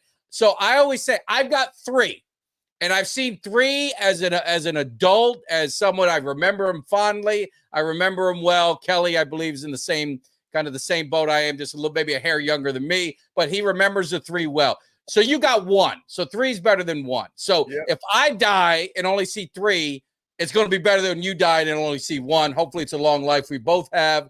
But and Mike, and I'm old enough and was mature enough to see y'all lose all y'all Super Bowls that y'all lost. I saw Herm Edwards play and y'all lost to Oakland Raiders, who we should have been playing in that Super Bowl, the Oakland Raiders. I watched y'all when y'all watched. Dick Vermeil was your coach. I saw the game live on television. I saw all the Super Bowls y'all lost. You probably didn't. Yeah, they've lost. They're getting to the point where they're going to lose more than we've won. I don't know if should that give them a ribbon? Do they get a ribbon for that one if they've lost? No, I mean, they want a ribbon for Hurts making it into the Super Bowl, so I guess we give them participation trophy. We'll get them. We'll hook them up. Yeah. All right, let's get into the predictions. Kelly gave his. He's got our Cowboys losing. Heartbreaker, though. At least it's a heartbreaker. He's got our Cowboys losing. I got our Cowboys winning a low-scoring affair by a field goal. My man Greg, you've got the Cowboys winning 21-17. 21. So you and I are pretty close. It's going to be a close game, and see what happens. We got my man Chris 31-21. So there's always going to be optimism. I don't know. It's going to be kind of tight to see how this game plays out. I think you're going to know early. I think if the Dallas Cowboys get off to a fast start, what I would say is, you want the ball first or you want to kick? I want the ball first so we can establish it. But what I don't want, I know everybody's got to play in it. And yeah, you can't have Jerry's world. I don't want rain. I don't want rain. I don't want rain. I don't want rain. But I want the ball first so we can establish how we're going to be going down the field. Yeah. Yeah, I'll take the ball first too. All right. So we got a consensus. So last thing we're going to do one more time is we've got the Autograph app. You can download it. You can go to www.com Cowboys Cave. You can download it there. We are going to be doing a raffle giveaway for a free $250 Tom Thumb. So you better live in Texas gift card. And there's other stores on there. I can't have my glasses, so I can't read them. So all you've got to do is you're going to download that app. Send me a message showing that you downloaded the app. You'll be entered to win. We'll run it for a month, and in a month, it'll be perfect right before Thanksgiving. You'll have $250. This will pretty much hopefully cover your Thanksgiving dinner. So you guys definitely check it out. They're also giving away a Dak Prescott signed jersey. That's going to be given away in January. So you've got a great opportunity to get it. They reward your fandom. You can buy tickets, no fees. You can go on there to buy your tickets for all your favorite teams. Follow your favorite teams. You got no fees. And you know what they do to those fees? They jack you up. We also have our 3,000 subscriber. Kelly and I will be doing this next week. We're going to be giving that away. All you got to do is be live in the show. And we just basically jot your name down who wants to be entered in it. It's a Bob Lilly, Mr. Cowboy, one of the greatest of all time, signed Tom Landry Funko Pop. It's badass, and it'll look good in your Cowboys cave, just not your Eagles cave. And then also, what's better than the Defender, the Star, and a Cuts by Jones original? We're supposed to give this away at our tailgate. We were probably too drunk to remember, so it didn't happen. So all you've got to do is DM us a picture that you guys were at the tailgate, because it's got to be someone there, and we'll put you in the drawing, and we'll get that rolling as well. So a lot of great things, man. We're giving stuff back. So I don't have anything else. I will give you guys some parting shots, but I will be at my normal time. Might be tough because the Canes are playing late, but I'll be live on Sunday morning. You grab your coffee, your mimosa, your Bloody Mary, come hang with the boy in the cave. We'll have a good time getting ready for some football. What else you got, Cal? Greg, and then Kelly, you wrap it up. I'll be at the game Sunday. My brother, who's a diehard Pittsburgh Steelers fan, we're going to try to chime in and join you on your podcast Sunday morning. So, send me the time and the link and see if we can't get on that duel together and talk about it early.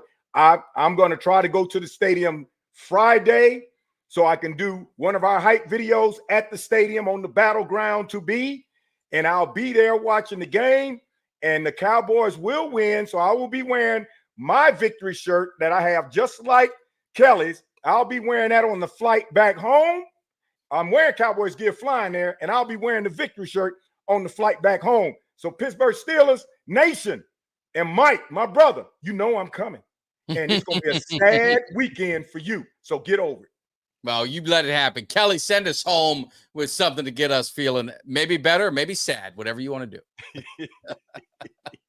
Well, one way or another, there's a game on Sunday Night Football, and I'm gonna be there. I'll be crushing Miller Lights like they pay me for it. Watching the Dallas Cowboys, screaming for the Cowboys, hoping for a little Pittsburgh magic. It's been a long rivalry. A lot of crazy things have happened along this rivalry, including in the Super Bowl and out of the Super Bowl. We've seen last time we was in Pittsburgh's house, it was the game that we thought was lost, and then we came back, won it in the fourth quarter. It was Zeke. Obviously, we don't have the Zeke of 2016 anymore, but, maybe we can sprinkle a little bit of, sprinkle a little old school magic on this game, and the Cowboys could walk away with a win. Either way, though, I'm going to be there, win or lose. I mean, I predicted loss. In my heart, I'm hoping for a little bit of reverse psychology. I hope I'm wrong. Obviously, I don't want to be right. It gives me no joy in being right over us losing a game that I would love us to win, especially when I know we got Detroit coming up the next week. And so, look, I'm just going to say it's always going to be go Cowboys. That's what it's all about. It's always going to be about the stars. It's always going to be about, the Dallas Cowboys, DCL for life. And so, for all those of you that hate that, we'll keep on watching because we're going to be back next week, win or lose, talking that shit.